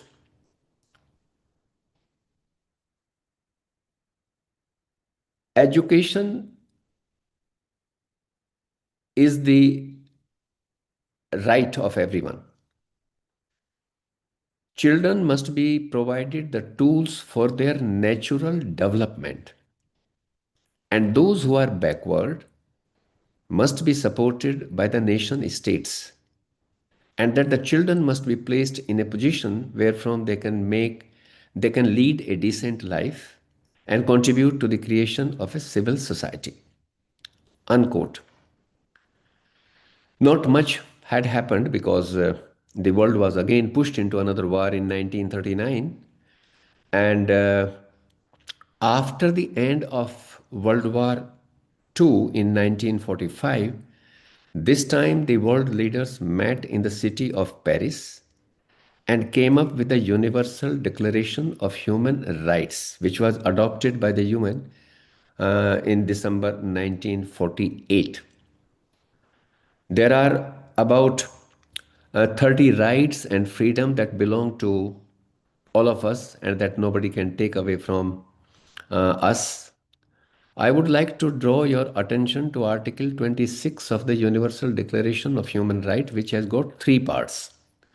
Part A relates to education, Part 2 relates to value education, and Part C relates to parental guidance. I will like to quote Part A, which has 5 assertions, and I quote, everyone has the right to education. Elementary education shall be made compulsory. Elementary education shall be made available free of charge. Professional and technical education shall be made available to all the eligible population. And higher education shall also be made equally accessible to all on the basis of merit. Unquote. Now look at these 5 assertions. It is only higher education wherein they have used the word merit, they have qualified. And if you carry out a dispassionate analysis of the developed economy of the world today, you would find that they are the economies which have evolved their education system around those 5 stipulations of Part 1 of the Universal Declaration of Human Rights. What are they? They have universalized school education. All of them. Number 2, they have created outstanding facilities for professional and technical education to the eligible population. And number 3, when it comes to higher education, they have consciously ensured that merit takes precedence over everything else. But if you carry out the analysis of our own system honestly and candidly, we are still struggling with the universalization of elementary education, let alone school education. Number 2, we have not been able to create adequate facilities for professional and technical education to the eligible population, which is why there is such a mismatch between the demand and supply when it comes to skilling in our country. And third, the higher education is nowhere in the reckoning. We have only a handful of institutions which can compete at the global level in terms of quality, in terms of research and innovation. We need to multiply those institutions with great zeal actually. So I would again say that much leaves to be desired when it comes to quality education at all levels. It would be worthwhile to examine in detail where do we stand in terms of global trends in higher education. We see a sharp contrast between the developed and developing economies. There are countries that have already ensured not only higher order of participation rates but also improved educational attainments in higher education as being advocated by the UNESCO for a very long time. You may be aware of the fact that UNESCO is the organization which has been championing the right to education at all levels, including higher education. And UNESCO believes that tuition-free public higher education is an important step in this direction. Free access to quality higher education for all appears to be an imminent goal for realization of the Sustainable Development Goal of number 4. UNESCO argues, and I would like to quote from the Global Data Report, which says that removal of tuition fees in higher education increases both the social demand and also the level of educational attainments, unquote. I think we need to appreciate it, we need to understand it. That if we are going to make higher education accessible at an affordable cost, it will not only increase the social demand, but it will also increase the educational standards. Because when the cost of higher education increases in leaps and bounds, what happens that you lose large number of talent pool. Children who are competent, but they are not able to access it because the cost of higher education is going through the roof. UNESCO has carried out a survey of 146 member states, and I will like to highlight some of the salient features of that survey report. It says that out of 146 countries, there are as many as 41 countries in the world which have mandated free higher education by law. And if you carry out an analysis of these 41 countries, all of them are not affluent countries. Some of them are affluent countries, but some of them are low income and lower middle income countries. And therefore, what is the takeaway for us? The takeaway for us is that we need to subsidize the cost of higher education to a great extent. Only then we would be able to fulfilling both the purposes, increasing the social demand and improving the educational attainments. If you but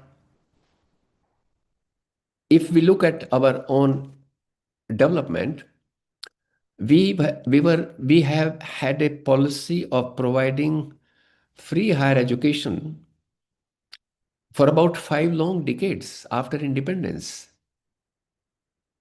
Things started changing only after liberalization, globalization, and privatization in 1990s actually. Prior to 1990s, we were making higher education available through grant-in-aid institutions or through public institutions. And those institutions were not motivated, to generate resources. They were doing the social service in every sense of the word. But after 1990s, the cost of higher education has increased exponentially in our country. And though, some of the centrally funded higher educational institutions are still making higher education available at an affordable cost for the select group of students like scheduled castes, scheduled tribes, and OBCs. And some states are also providing free higher education up to the postgraduate levels for girls and socially deprived sections of their domicile. But the situation has changed drastically since 1990s. And this has led to steady withdrawal of the state support from higher education, and which has led to rapid rise in high fee charging higher educational institutions. The process initially started from the professional education, but soon it engulfed all kinds of institutions in the country. And now, if you look microscopically, you would find that cost recovery has now become a norm rather than an exception because of the withdrawal of the state support. And therefore, the important takeaway for us is that we need to subsidize the cost of higher education for the purposes of improving the quality of higher education and for the purpose of increasing the social demand. This is the takeaway.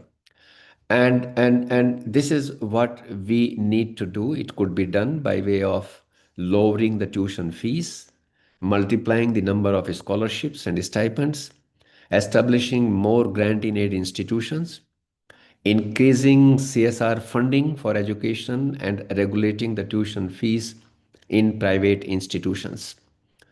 This is one important thing that I wanted to highlight. Now, if the second important aspect is about the growth in higher education. The global data report of the UNESCO reveals that there are about 265 million students enrolled in higher education worldwide. 265, which means 26 crore children are enrolled in higher education. And the gross enrollment ratio in higher education at the global level has increased from 19% to 40% in the last 2 decades. There are about 88,000 higher educational institutions in the world, and we have the largest number of higher educational institutions in the world, which is around 50,000, including institutions of national importance, central universities, state universities, institutions deemed to be universities, and colleges offering undergraduate and postgraduate programs. There are about 4,000 higher educational institutions in the United States of America, which is the second largest system in terms of number of higher educational institutions. Third is China, with about 3,000 higher educational institutions. And then fourth happens to be Russia. Other systems are smaller systems, actually. Uh, China has the largest number of students enrolled in higher education today. They have about 49 million students enrolled in higher education. We have around 44 million students enrolled in higher education. If you look at the gross enrollment ratio in higher education, the latest survey brought out by the Ministry of Education reveals that we have around 28.4% gross enrollment ratio in higher education. Whereas, there are countries in the world wherein the gross enrollment ratio in higher education is as high as 80% or 70% or 79%. You can look at the profile of the OECD countries. You can look at United States of America, Scandinavian countries, wherein the gross enrollment ratio in higher education is much higher than the rest of the world. We are still almost 12 percentage point less than the global average, which is 40%. Now, we have set a goal for ourselves in the National Education Policy 2020 that we are going to increase the gross enrollment ratio to 50% by 2035. We have already entered into 2026, and we took 78 long years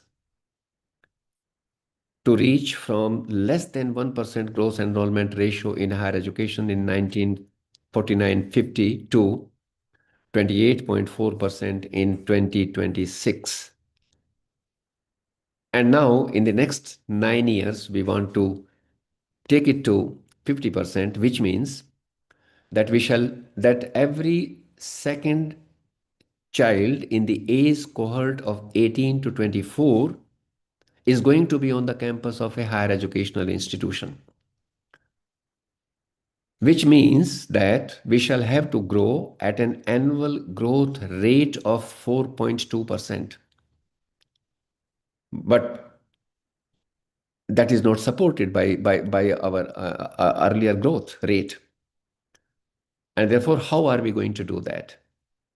I'm of the opinion that this can be done provided we follow a multi-pronged strategy. Number one, we must maximize, we must we must use the residual capacity of existing institutions. As I have said that we have more than 50,000 higher educational institutions. But if you look at the size, the average size of a college and the average size of a university in the country, it is very, very small actually. So what we need to do, one approach could be to maximize the residual capacity of existing institutions by way of increasing the intake capacity, and for which the governments, both at the central level and the state level, they should provide human and physical resources to the existing institutions. Number two, we can have a fusion of all the three modes of delivery today. We have the advantage of the technological revolution. We have already started online programs in certain universities, and therefore we can have a good fusion of conventional mode of teaching and learning with open and distance learning mode and with online mode of delivery. The third approach could be we have seen a very haphazard growth of higher education in the country, very arbitrary, very ad hoc. We have pockets in our country wherein the number of higher educational institutions per 100,000 population is as high as 47 and 49. But we also have pockets in our country wherein the number of higher educational institutions per 100,000 population is less than 5, less than 4. And therefore, what we can do is that we can establish newer institutions in areas wherein the institutional density per 100,000 population is less either than the state average or than the national average. Only then we would be able to realize the cherished goal of attaining 50% gross enrollment ratio that we have envisaged by 2035. Now, if you look at the another important aspect, third aspect, which I would like to highlight, is about the gender equality in higher education. Globally, access to higher education has increased at a faster pace among girls than boys in the last 2.5 decades. That is what is revealed by the global data. The gross enrollment ratio has increased from 19% to 43% among girls, as compared to that from 19% to 37% among boys. The gender parity index at global level indicates that 113 girls were enrolled in higher education for every 100 boys in 2022. But girls' participation in STEM disciplines, science, technology, engineering, mathematics, remains 18 percentage point lesser than the uh, participation of boys.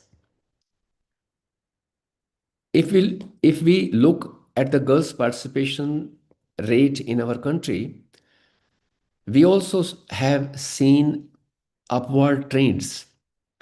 Girls, even the aggregated figure released by the Ministry of Education reveals that the girls have outpaced boys in terms of the participation rate, though very marginally, 28.6% as against 28.4%. But when we look at the participation rates of girls in the STEM discipline in our country, we find that their participation rates in STEM disciplines is abysmally abysmally poor than that of boys. We have another problem associated with this in our country. If you look at the participation rates of girls in premier institutions like the IITs, IIMs, ICERs, leading research intensive universities, you find that the participation rates of girls in leading institutions, in premier institutions, is also much lower than that of boys. And therefore, we have a twin problem which we need to address. How can we do it? We cannot address it only through the interventions at higher education level. It requires interventions at the secondary stage of schooling in the country, and for which the university should come forward and organize the orientation programs for the girls students at secondary and senior secondary stage. The university should organize the orientation programs for the teachers teaching the STEM disciplines at the secondary and senior secondary stage, so that they can help improve the transition rates of girls at the secondary stage. If the transition rates continue to be poorer like they are, we would not be able to strengthen the higher education, the participation rates of girls in higher education. And therefore, it requires interventions both at school level and also at higher education. It also requires incentivization of the girls students in higher education. Only then we would be able to increase the participation rates of girls in higher education and also in the STEM disciplines. Equally important component is the inclusivity in higher education. We all know, and you will agree with me, that education of children with physical disabilities is hindered by multiple factors. It is not only the physical access, it is the limitations of the teachers to provide differential treatments to the physically disabled children. It is also because of the financial restrictions. It is also because of the prejudices and discrimination that we have in the society. And the World Health Organization data reveals that there are about 1.4 billion people in the world having some kind of physical disability. But when we look at the participation rates of the children with physical disability in higher education, we find that their participation rate is uh, as half as low as those without disabilities, as against 40% gross enrollment ratio in higher education at the global level. The gross enrollment ratio of children with physical disability is only 20%. I was comparing the data of the physically disabled children holding bachelor's degree in the United States of America and Great Britain and India. And to my great surprise, I found out that while in the US and UK, 24 and 22% children respectively are the bachelor's degree holder. But in our country, only 6% boys and 3% girls with physical disabilities are the bachelor's degree holder. And therefore, this issue can be remedied by way of making appropriate interventions, again, both at school level and at university level. We shall have to increase their participation rates and transition rates at school level. And universities and colleges need to ensure physical accessibility, which by and large institutions are making sincere efforts to do. But what is lacking is the improvisation of the labs and the workshops on the campuses of our institutions, the way the Western world has improvised their labs and workshops for the purpose of imparting education, for the purpose of increasing the participation rates of children with physical disabilities. So that we need to do. The another important aspect is about the skilling gaps in higher education. The fourth industrial revolution, impelled by the rapid advances in artificial intelligence, automation, robotics, and other emerging technologies that have created uh, skill gaps across all industries. And as technology advances, which continues to advance, education system in the leading countries are metamorphosing, anticipating, and preparing the impact of digital revolution on the workforce. Technological revolution has given rise to another class of another category of learners actually. In the Western world, they call it non-traditional students category. They are the people who have already entered into the world of work, but now they find themselves inadequate because of the technological revolution, and therefore they wish to come back to the campuses for the purpose of upskilling and reskilling themselves. And for this, the leading countries of the world have been reimagining their curricular provisions and degree programs to meet the needs of both the sets of modern learners. I mean, the number of non-traditional students is poised to keep the upward trend. I think we also need to pay greater attention to this aspect for the purpose of overcoming the issue of skilling gaps that we have in our country. I mean, there have been several reasons for the failure because we have not been able to make it a success story even after 78 years of independence. Recently, there was a report from the Harvard Business School which reveals that only 8% of our graduates are in the roles matching their qualifications, and that 50% of our graduates are employed in roles like clerks, machine operators, and sales workers.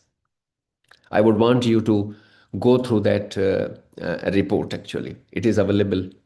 You can Google it and you can see the important findings and you can contemplate on them.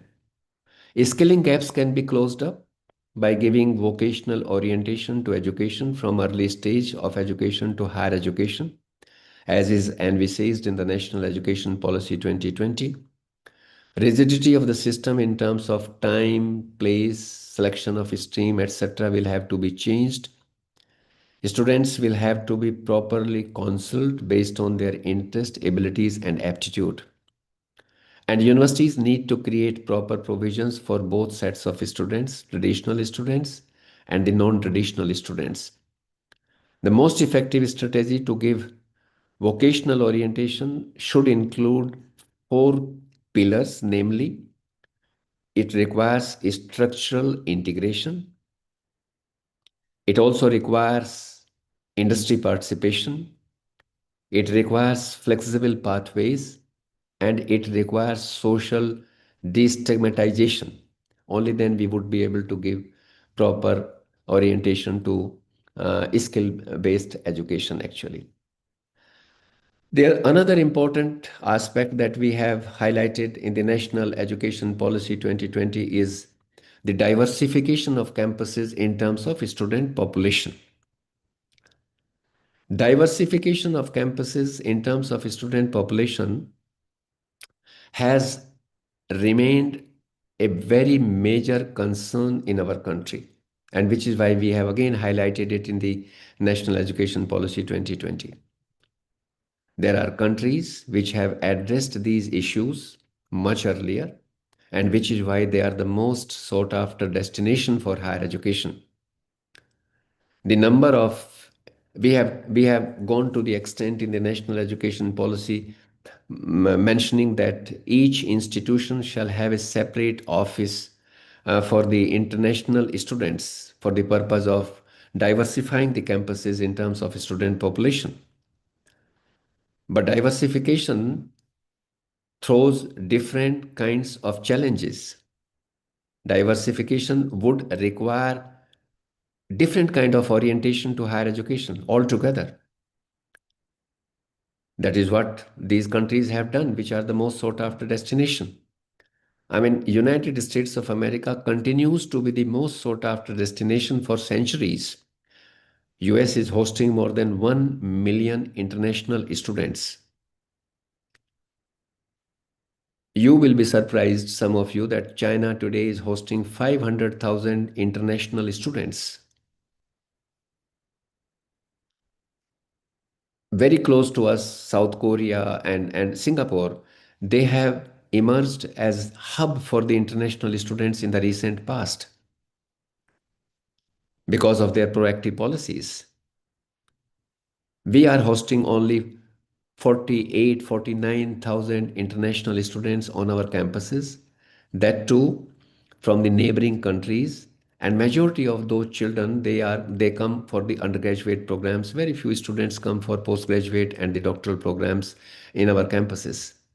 And therefore, the remedy for this is that we need to uh, work a lot to attract a greater number of international students, which would warrant quite a proactive policy in terms of new educational offerings aligned with the advancement of knowledge in different domains, improvement in hostel facilities, and financial incentivization in terms of scholarships and stipends like the other countries have done it.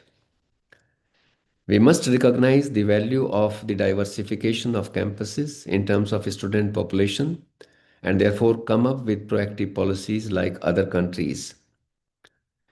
Articulation, diversification of campuses, as I said, that it would require, it would throw up different kinds of challenges. It would require articulation of flexible learning pathways to ensure personalized and structured learning.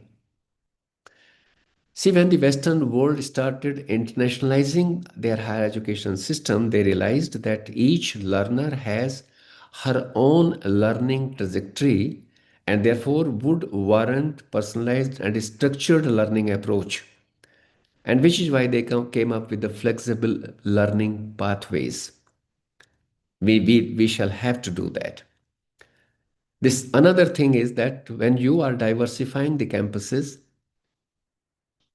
you are going to face the challenge of disparities in academic attainments within the institution and across the institution. And that would warrant subject specific benchmarking of learning outcomes. Now, flexible learning pathway is an umbrella concept that involves multiple well-designed learning pathways that meet the needs of the diverse students. Flexible learning pathway, as the name suggests, enables students to customize what, how, when, and where they wish to learn. Flexible learning pathway policy proves that it would widen the participation, it would provide better responsiveness to diverse students' needs, it would improve general level of education in the society, it would increase the completion rates, the success rates in higher education, and it would faster the pace of progression in careers. There are around 75 countries in the world which have put in place different kinds of policy framework. They have policies like policy on national qualification framework, policy on information and guidance for students, policy on recognition and validation of prior learning, policy of lifelong learning. Historically, our system suffers from rigidity in terms of curricular provisions, time, and space. We have not been able to institutionalize parameters in terms of recognition of qualification framework. For the first time, the University Grants Commission now has come up with the National Credit Framework. For the first time now, as a country, we have come up with a National Higher Education Qualification Framework. We did not have a National Higher Education Qualification Framework until 2 years ago.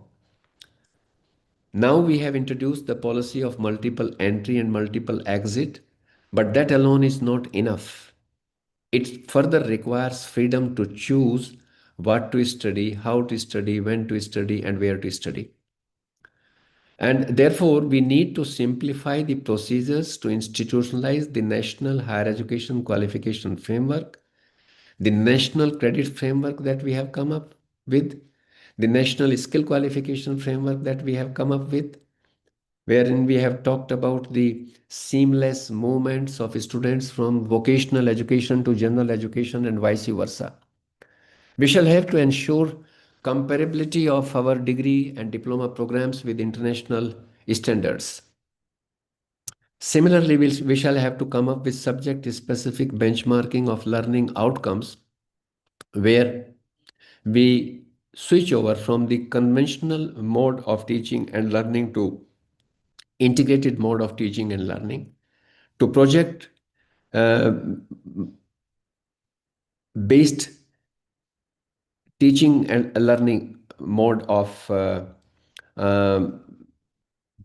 teaching and learning, sorry. So we need to switch over to interdisciplinary teaching and learning because interdisciplinary approach of teaching and learning offers significant benefits besides preparing students for complex real world problems. The whole world has switched over to interdisciplinary teaching and learning. We have talked about it in the national education policy, but we have very few institutions in our country which have adopted the interdisciplinary mode of teaching and learning. Though there are challenges in its implementation, but it is considered a worthwhile endeavor. It requires dismantling of boundaries across the disciplines. It involves integrating multiple disciplines to provide a more comprehensive understanding of complex topics. It inculcates and promotes generic abilities. It provides students a wider worldview because it requires assimilation of knowledge of different disciplines. It promotes interest and curiosity when students start linking knowledge of different disciplines and solve real world problems. Western universities have switched over to thematic approach, which centers around a common theme, incorporating elements from various disciplines. They have switched over to project-based learning. They are adopting the team teaching by involving teachers from related disciplines in planning and delivering. Of course, it requires proper orientation of teachers, and it requires integrated curricula that naturally blend subjects together rather than teaching them in isolation. The There are very few institutions, as I have said, in the country that are following interdisciplinary approach of teaching and learning. Most of the institutions are offering programs in archaic mode. They have not realized the significance of interdisciplinary approach of teaching and learning, which is the need of the hour. The another important aspect is about the role of technology in higher education. Currently, all of you would have realized that we are living in an era where technological advances are more common than anything else. Leading countries have been promoting the use of digital tools like mobile learning, artificial intelligence powered teaching and learning, wearable technology, automated assessment.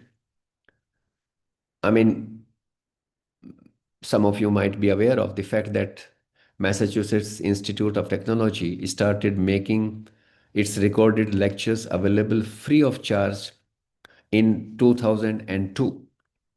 In 2003, we also started the NPTEL program through a consortium of IITs and Indian Institute of Science, Bangalore. University Grants Commission also came up with the EPG Pathshala program in 2009 and developed 29 courses at the undergraduate level and around 80 courses at the postgraduate level. The UGC had also mooted the idea of online mode of teaching and learning by permitting universities to offer only 20% of the course content through online in 2016. But because of the emerging demand of the university system, now the University Grants Commission has brought out an integrated regulation to enable universities to offer full-fledged online undergraduate and postgraduate programs. The universities need to focus on technology-mediated teaching and learning. They need to scaling up the abilities of teachers to develop quality e-courseware and come up with the hybrid and flipped classroom mode of teaching and learning. Let me also quickly reflect on the research aspect. You all would agree that universities have the dual responsibility. On the one hand, they have to prepare educated and skilled workforce, but on the other hand, they also have to create new knowledge through research and innovation. And the modern societies need a greater number of research university that also is a fact. The world requirement is growing for interdisciplinary research to solve complex problems because people now have realized that new knowledge lies at the intersections of different disciplines, and which is why the emphasis is on that. Interdisciplinary research is becoming increasingly important in tackling multifaceted issues in science, in technology, in society, and in environment. Interdisciplinary research involves the integration of methods, theories, and concepts from multiple disciplines to address complex questions and problems that cannot be solved within the confines of a single discipline. This can be done by combining insight from across different disciplines, and universities have done it actually. I think we need to learn a great deal, and we need to switch over to interdisciplinary approach of teaching and learning and research. If you look at I'd like to quickly share with you the global trends. Until very recently, US universities continue to dominate at the global level in terms of their share in global research. But in the recent past, the US universities have been outranked by the Chinese universities.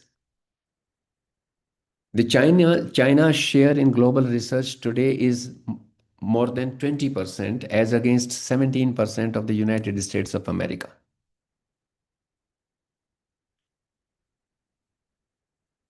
Our share in global research is around 8%. United States of America is publishing around 750,000 research papers annually, while China is publishing more than 1 million research papers annually.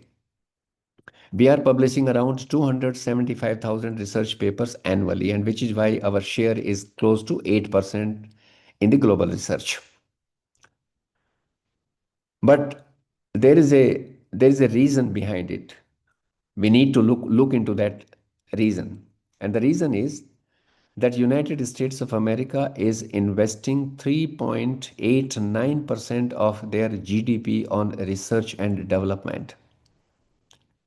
China is spending around 2.46% of their GDP on research and development, and we are spending only 0.65% of our GDP on research and development.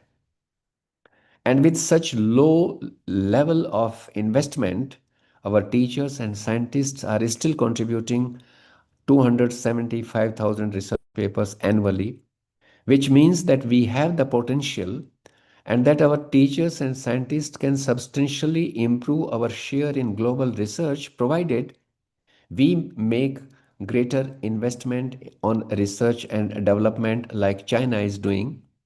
China had started Project 211 in 1998. And then I think in 2003, they changed 211 to 985. And in 2016, they changed it to double first class project. Let me quickly share with you that what do? They identify the present practice in China is that they would identify a university with potential for excellence, potential to compete at the global level with the Western universities, and they would provide enormous amount of resources on a prolonged basis to that university.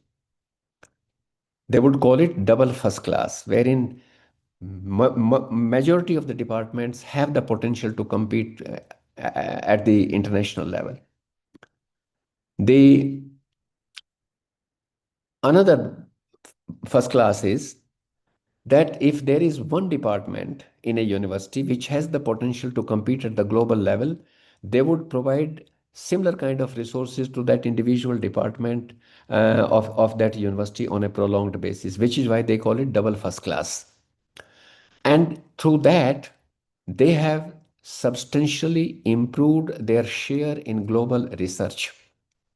And therefore, the message for us is loud and clear that we need to increase our investment on research and innovation to increase our share in global research. And that can be done, with the support from both the central government and from the state government.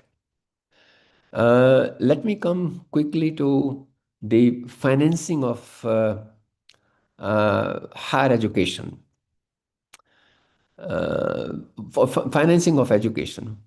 In 1966, when the Education Commission submitted its report to the government, one of the vital recommendations of the Education Commission was that we must spend 6% of our GDP on education. And till today, it continues to be a distant dream. We have not been able to realize that goal.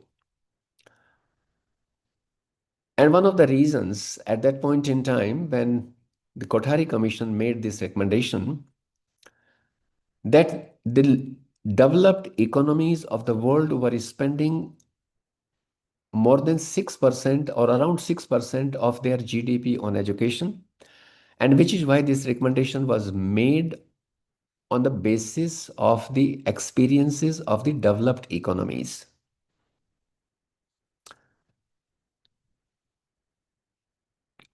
If you Google, you would find out that that United States of America is still investing 6.4% of their GDP on education.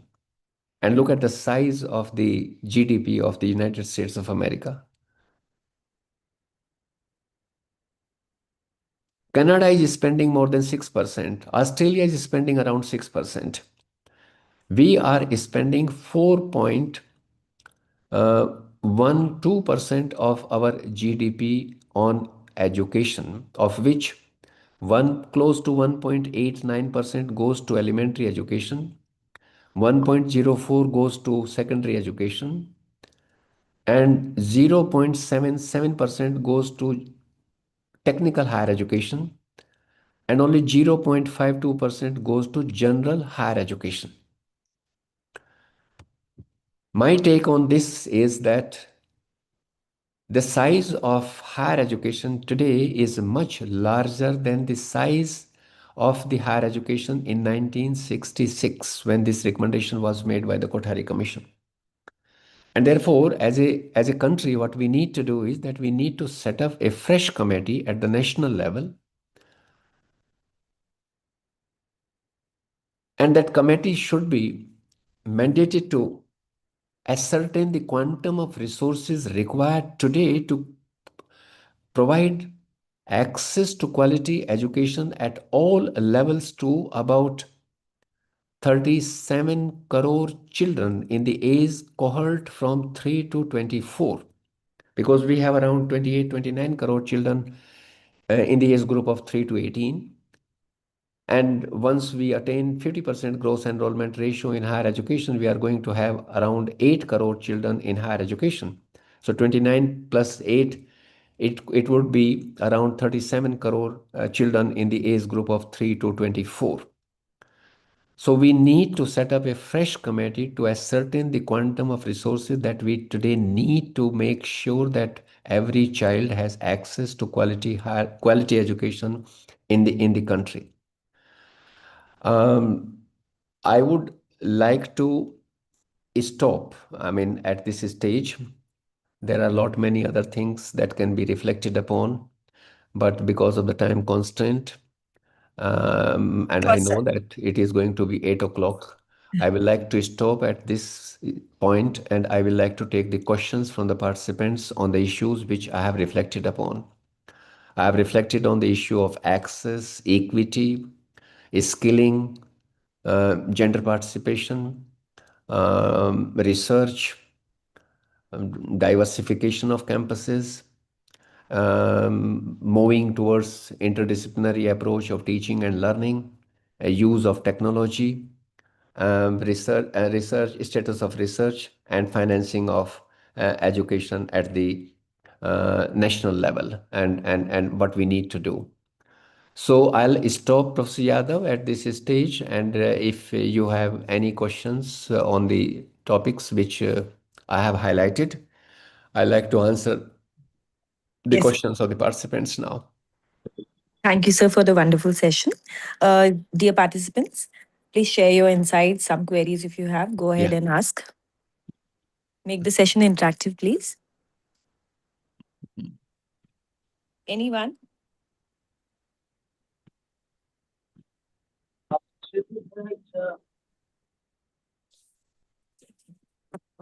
So you are not audible properly. Please check your microphone. Yes, please. You can also type your questions in the chat box. Let him speak if he can. Yeah. Yes. Please go ahead, sir.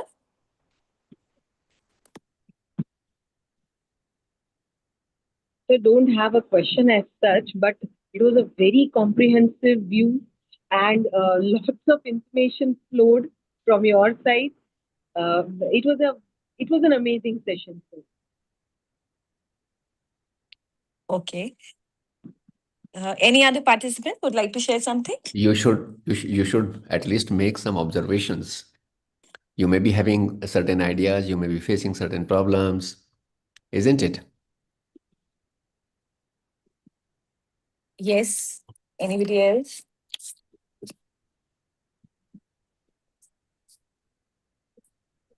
Can I? Am I Yes, audible? please. Please. Yeah. Yes. Sir, thank you so much for Prasani, such a yeah. comprehensive presentation. Sir, I wanted to know your view on the Viksit Bharat Shiksha Adhishtan Bill, which was introduced in 2025, I think December 2025. Because Ah, if I'm not wrong, it is a uniform regulatory structure. So I always think that what impact it will have on, let's say, the autonomy and the decision making in the higher education institutions, sir. Prasani, I mean, I have not gone through that bill. I think it has been introduced in the parliament. I Yes. I came only this morning from US. I was away for a long time. But I know that the bill has been introduced and we have been talking about it for a very long time. I mean, since 2009, 2010, very loudly. I mean, from the time of the UPA, when we were trying to bring a bill for the National Commission for Higher Education and Research, NCHER. And we wanted that we should have an overarching structure, and we'll have one commission with four verticals. But I am given to understand that this present bill is going to have three verticals instead of four. But I'm yet to go through the bill, so I would not be able to reflect. But the idea behind that is that we need to face the present challenges which have cropped up because higher education has undergone significant shifts because of national and international developments, and and we need to take cognizance of those kinds of things. We need to focus on setting up of standards of higher education, and we need to focus on research. We need to ensure, we need to increase the participation rate, etc.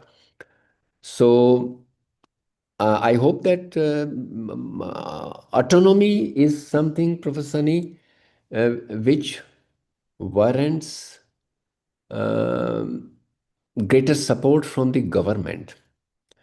If you are not going to make your institution self-reliant, and if they would be looking towards the offices of the bureaucrats all the time for resources, they would not be able to enjoy autonomy in the real sense of the word. Autonomy is a very wider concept actually. Autonomy doesn't mean only freedom. Mhm. Autonomy gives you certain privileges, but those privileges come with greater responsibilities. So autonomy, I'll be reflecting on that topic on that topic in my another talk when I'm going to talk about the governance and the leadership. Then I will be talking about the concept of autonomy. Uh, so, uh, but if you look at the one thing is very clear that autonomy and excellence go hand in hand. You pick up any institution of higher learning from the Western world, and you would find that only those institutions which enjoy the autonomy in the real sense are ruling the roost. But they are enjoying the autonomy because they are self-reliant, and they are supported by the dispensation, and that the dispensations take a lot of pride in their institutions. Okay. Constitutionally and legally, universities are autonomous institutions, but they are not able to enjoy the autonomy because of variety of reasons. I will be talking about it. I mean, autonomy has got different levels. Thank you, sir. Thank you. You're welcome. Sir, Yes, please. there are few questions. Yeah. With your permission, if I can put them forward. Yes, one by one, you can go ahead. Sir, Prashant Kumar Jadhav has a question. He wants to know your perspective for the new policies, that is 5 plus 3 plus 3 plus 4. Yes. It's a very good policy actually. The only difference is that we have talked about the preparatory stage and then the foundational stage. Okay, and we have started. I mean, talking about the child of 3 years old, isn't it? So the first stage is 5 years. Then the second stage, which we call it preparatory stage. Then we call the foundational stage, which is of 3 years. So 5 plus 3, 8. And then we call the middle stage, and then we call the secondary stage. Okay, and then we come to the 4-year program. And in the 4-year program, if you look at the policy, actually, there are about 21 salient features of the new National Education Policy 2020, which deals with the structural changes which we have proposed, programmatic changes, and regulatory changes. I mean, you can broadly classify all the intents of the national education policy into 21 sections, and those 21 sections can further be broadly classified under structural changes, programmatic changes, and regulatory changes.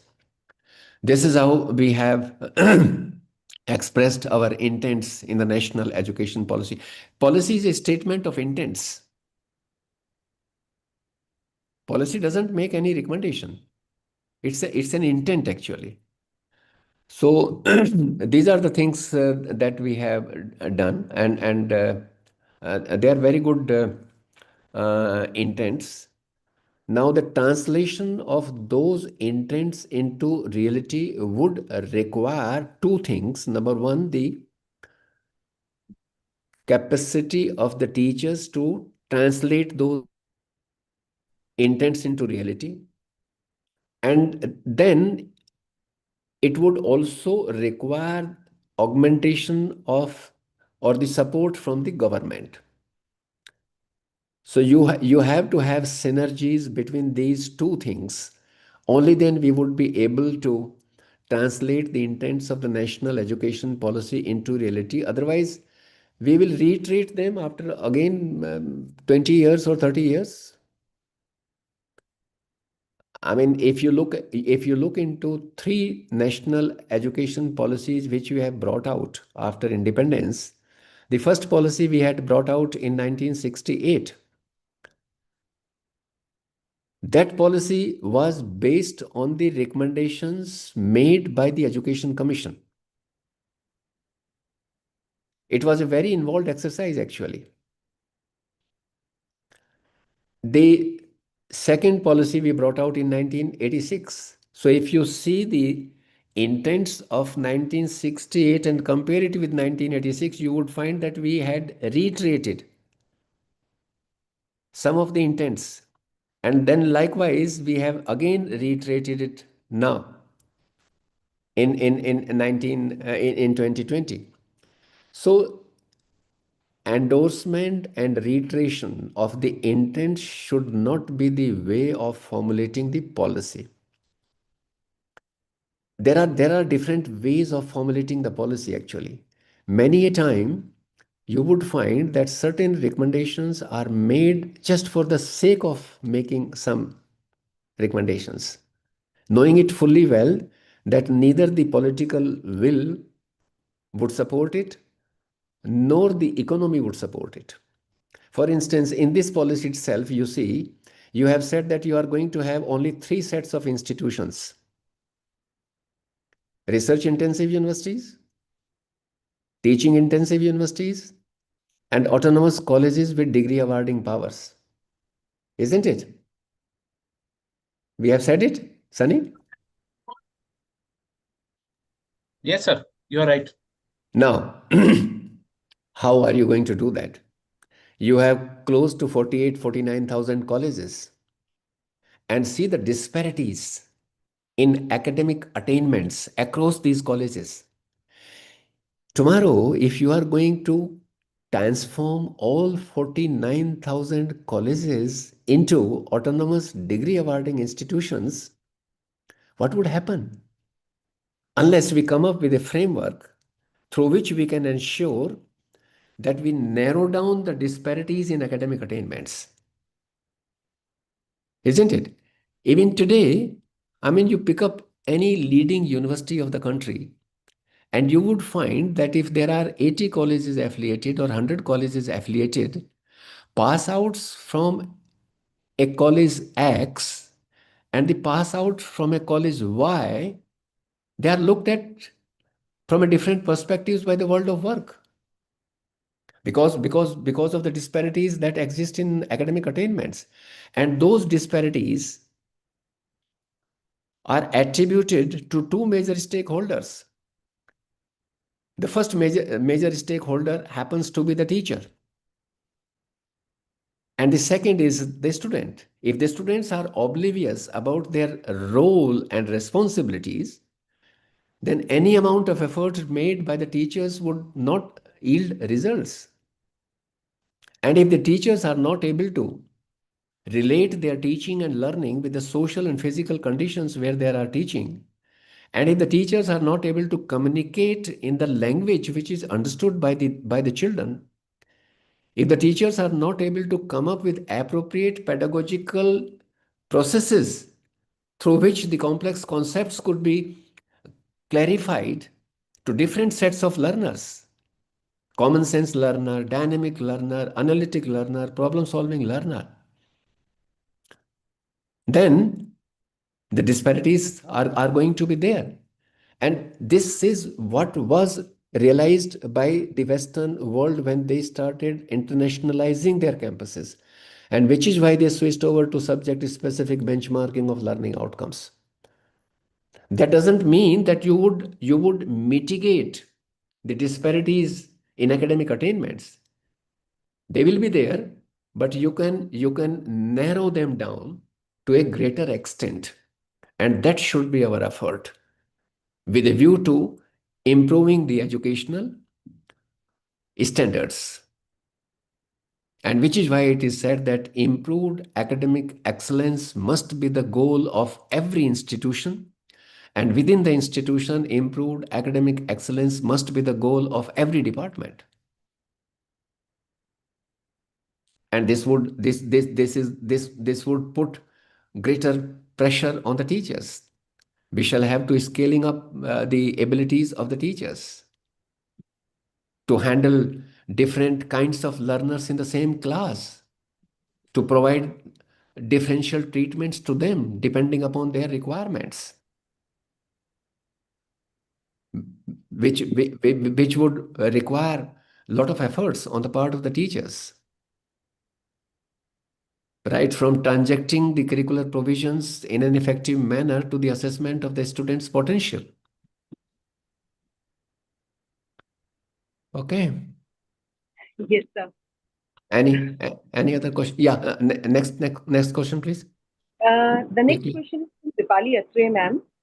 She has requested you to elaborate more on what can be done to increase participation in girls in STEM. STEM disciplines. Yeah. Yeah. I have told She, you that it would require interventions at two levels. It would require interventions at the school level and also at the higher education level. At a school level, it would require intervention of a different order, and at higher education, it would require interventions at a different order, of a different level. The success of any program depends upon the success of the feeder cadre. If the success rate at the feeder cadre, which happens to be the school, continues to be poorer as it is, then we are not going to increase the participation rates of girls in STEM disciplines at the higher education level. And for that, I said that universities should come forward and organize the orientation programs in collaboration with the schools to motivate the girls, to direct the girls to go in for STEM disciplines. Many a time, a brilliant girl, many a time she would not, I can tell you of um, my personal experience actually at that point in time. There were some girls with us, they were very brilliant. But the trend was this, that the girls would go in for home science program or humanities or social sciences, and they would rarely come in for exact sciences and mathematics. That has broken, but it has not broken to a larger extent, which is why we are not able to ensure gender parity in STEM disciplines, which is why we are not able to ensure their greater participation in the premier institutions. We have twin problem, and therefore it would require interventions at a school stage first. It would also require incentivization for the girls in the higher education sector. Only then we can increase their participation rate. This is also the problem in the Western world. It's not only here, there also. But I tell you, I am associated with one of the universities there in the US. They are organizing orientation programs for grade 9 and grade 10 and grade 11 and grade 12 girl students on fortnightly basis, on Saturday on their campus. They will take them to the lab. They will tell them the significance of pursuing. They will tell them that you would get you would get better training by way of studying mathematics, by way of studying exact science. They will give them the conducted tour of the campus of the university. So this is how, there are various ways of doing it. Only then we can increase the participation rates. In general, I have shared you the data of the UNESCO report that the girls' participation rate has increased from 19% to 43% in the last 2 decades, as compared to that of the boys from 19% to 37%. See the difference, 19 to 37 and 19 to 43. But there also the problem is there. And in order to overcoming that problem, this is what they are doing.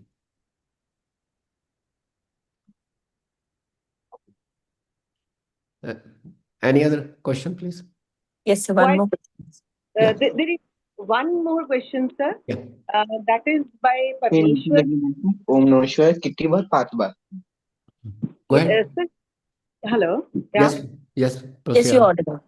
Yeah, sir, Parmeshwar sir has a query. What are the online platforms mentioned in NEP 2020 for teachers of higher education? What are the Options? Online platforms mentioned. I didn't get you. Online platforms. I mean, one of the online platform is this, Yeah. the the faculty development program, isn't it? This gives you a wonderful opportunity to listen to different people. This also gives you a good opportunity to interact amongst yourselves. Okay, so this is one platform, and the another platform is it all depends upon your commitment, your motivation. You can collaborate with the fellow colleagues from across the institutions. You can undertake joint research programs. I will suggest you, I mean, if you are really interested to overcome the disparities in academic attainments, then you can collaborate with a fellow colleague from other institution, and two of you or three of you or four of you can sit together and develop a matrix wherein you would break down the curricular provisions into the pedagogical processes, pedagogical aids, assessment methods, assessment tools, the interpretation of the examination results. How are you going to use the examination results to improve your own instructional instructions? How are you going to identify the hard spots of learning amongst the students? How are you going to help the individual students to shape up over a period of time? How are you going to compare the students with their peer group? Okay, how are you going to compare the performance of the individual learners with the criterion that you have set down in terms of the educational objectives? Those kinds of things you can do. Any other question, please? Sir, I would like to say something. If there are no questions, ma'am, please check. Yes, ma'am, no question. Okay. Yes, sir, I would like to say something. As NAC has shifted, not shifted, but updated its They are going to do the binary. yes, Yeah. from 7 criteria to 10 Yes. attributes. Yeah. Yeah. So, what are your thoughts on this shift, sir? They are not releasing how are they going to do it. The only thing they are saying is that they will have a binary system of accreditation, accredited or not accredited. But then how the children or the parents are going to make informed decisions on the basis of the quality of the institution, what kind of metrics would finally emerge, they are yet to put it in the public domain. This is going on. I think they are not even accrediting the institutions now. They have put everything. Yes. They have put everything on hold. Yes. On hold. Yeah. One thing I think we should understand one thing: quality in education. No one has been able to articulate quality in education. Yes. Okay. Quality. There was a conference held in 2019 in China, Okay. wherein the world leaders, great minds, they tried to articulate quality, but they could not agree on a universal definition of quality. Because quality is a multi-dimensional, multi-level, and a contextual concept. Oops. Okay? If I am living in a far-flung area, and if I have access to an institution, just to attend the classes, for me, it's quality. Yes. Isn't it? I have at least access. So it is a multi-dimensional, multi-level, and contextual concept. Okay. Thank you for enhancing, sir, my understanding. Thank you. Yes. Any other participant would like to add something? Then please go ahead. And let me also further extrapolate it. Okay. Why should we qualify education by saying quality education? Education, how can education be bereft of quality? Yes.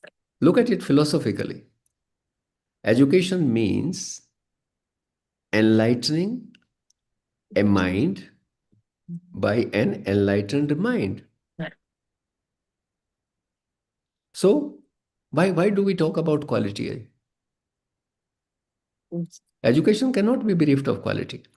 But the concept of quality seeps into education when either of the two stakeholders fail to attain educational aspirations, teacher and the student. And these failures are more often on the part of the teachers when they are not able to communicate, when they are not able to use semantics which is understood by the children coming from diverse background, when they are not able to identify appropriate pedagogical aids which can help them, which can help the students understand complex concepts easily, when they are not able to focus on individual learners' progress, how the child is shaping up over a period of time, when they start comparing individuals' performance with others all the time. I'm not undermining comparing the performance with the peer group. But what is more important in an educational situation? The most important thing is how a particular learner is shaping up over a period of time. So you need to lay greater focus on the performance of the child with her performance, how the child is shaping up with regard to herself. More learner-centric approach, sir.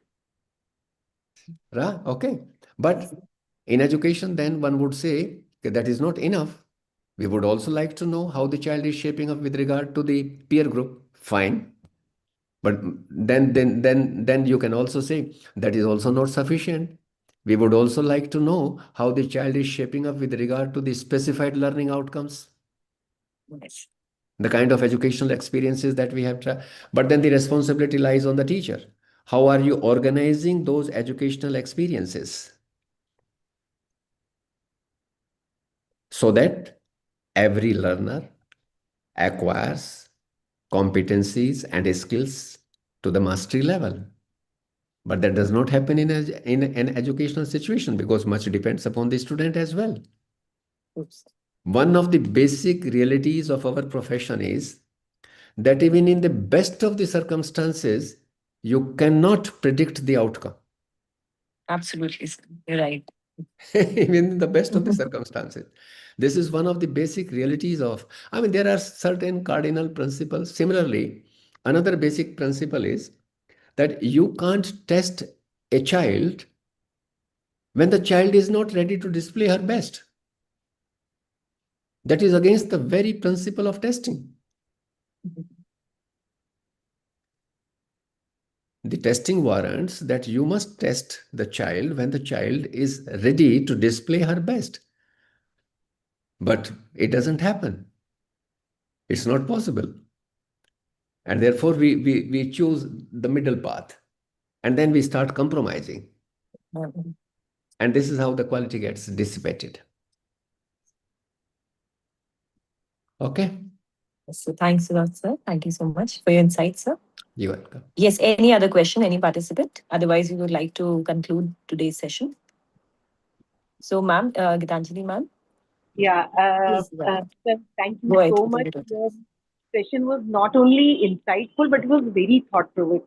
You left us with so many unanswered questions, and we would, as teachers, definitely give a lot of thought to them and try to implement. There were nice, sensitive questions that you have put forward. We would wish that we would think on them and implement them in our lives. Thank you, sir. Thank you. This is a wonderful opportunity for all of you to find a role for yourself in the implementation of the national education policy. You can do it at your institution's level, you can do it at the state level, and you can also make a contribution at the national level. So try to identify, pick up one component, make it a research project. I mean, if in the policy we have said that we will have only 3 sets of institutions, how are we going to do it? What should be the strategy? What kind of resources would we require? It can be a very good subject for research, and you would be making a significant contribution. If you say that by 2035 we will attain the gross enrollment ratio of 50%, meaning thereby that every second child in the age group of 18 to 24 would be on the campus. How are we going to do it? So you will have to go back, look into the past record, see the annual growth rate, and then envision at what rate you shall have to grow. And in order to growing at that rate, what kind of resources would you be requiring? It can also be a very good research project. I have given you a figure that you will have to grow at an annual growth rate of 4.2%. Only then you would be able to achieve the cherished goal of attaining 50% gross enrollment ratio by 2035.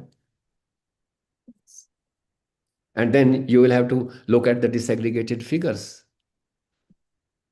I mean, you have states like Karnataka, Andhra Pradesh, then Mizoram, Himachal Pradesh, and then Chhattisgarh, Jharkhand, Bihar, West Bengal. Okay. Yes. So this is for you guys, this is a wonderful opportunity. I mean, to cull out something out of those 63 pages. It's a very small document. And I think the component of higher education runs only into 17 pages. So identify the issues, develop a research project, make a contribution, play an active role. Chaliye. Okay, then. Thank you very much. Sincere gratitude, sir. Thank you so much for putting up with me for 1.5 hours. Honored to have you, sir. Okay, good night, Hannah. All the very best. Take care. Thank you. See you later. Thank you. Bye-bye. So, dear participants, tomorrow is a holiday. So, we'll be back on 5th of March, we'll be meeting. Okay, till then, have a restful evening and happy Holi once again. Take care. I hope you all have filled the feedback forms also for both the sessions. Link is still there in the chat box. If somebody has missed, then please do it. Happy Holi. Thank you. Same to you, ma'am. Same to everyone. Okay. Thank you. So we'll be meeting same time, 5 o'clock on 5th of March. Okay. Yes. Thank you. Yes, technical team, let's end this session.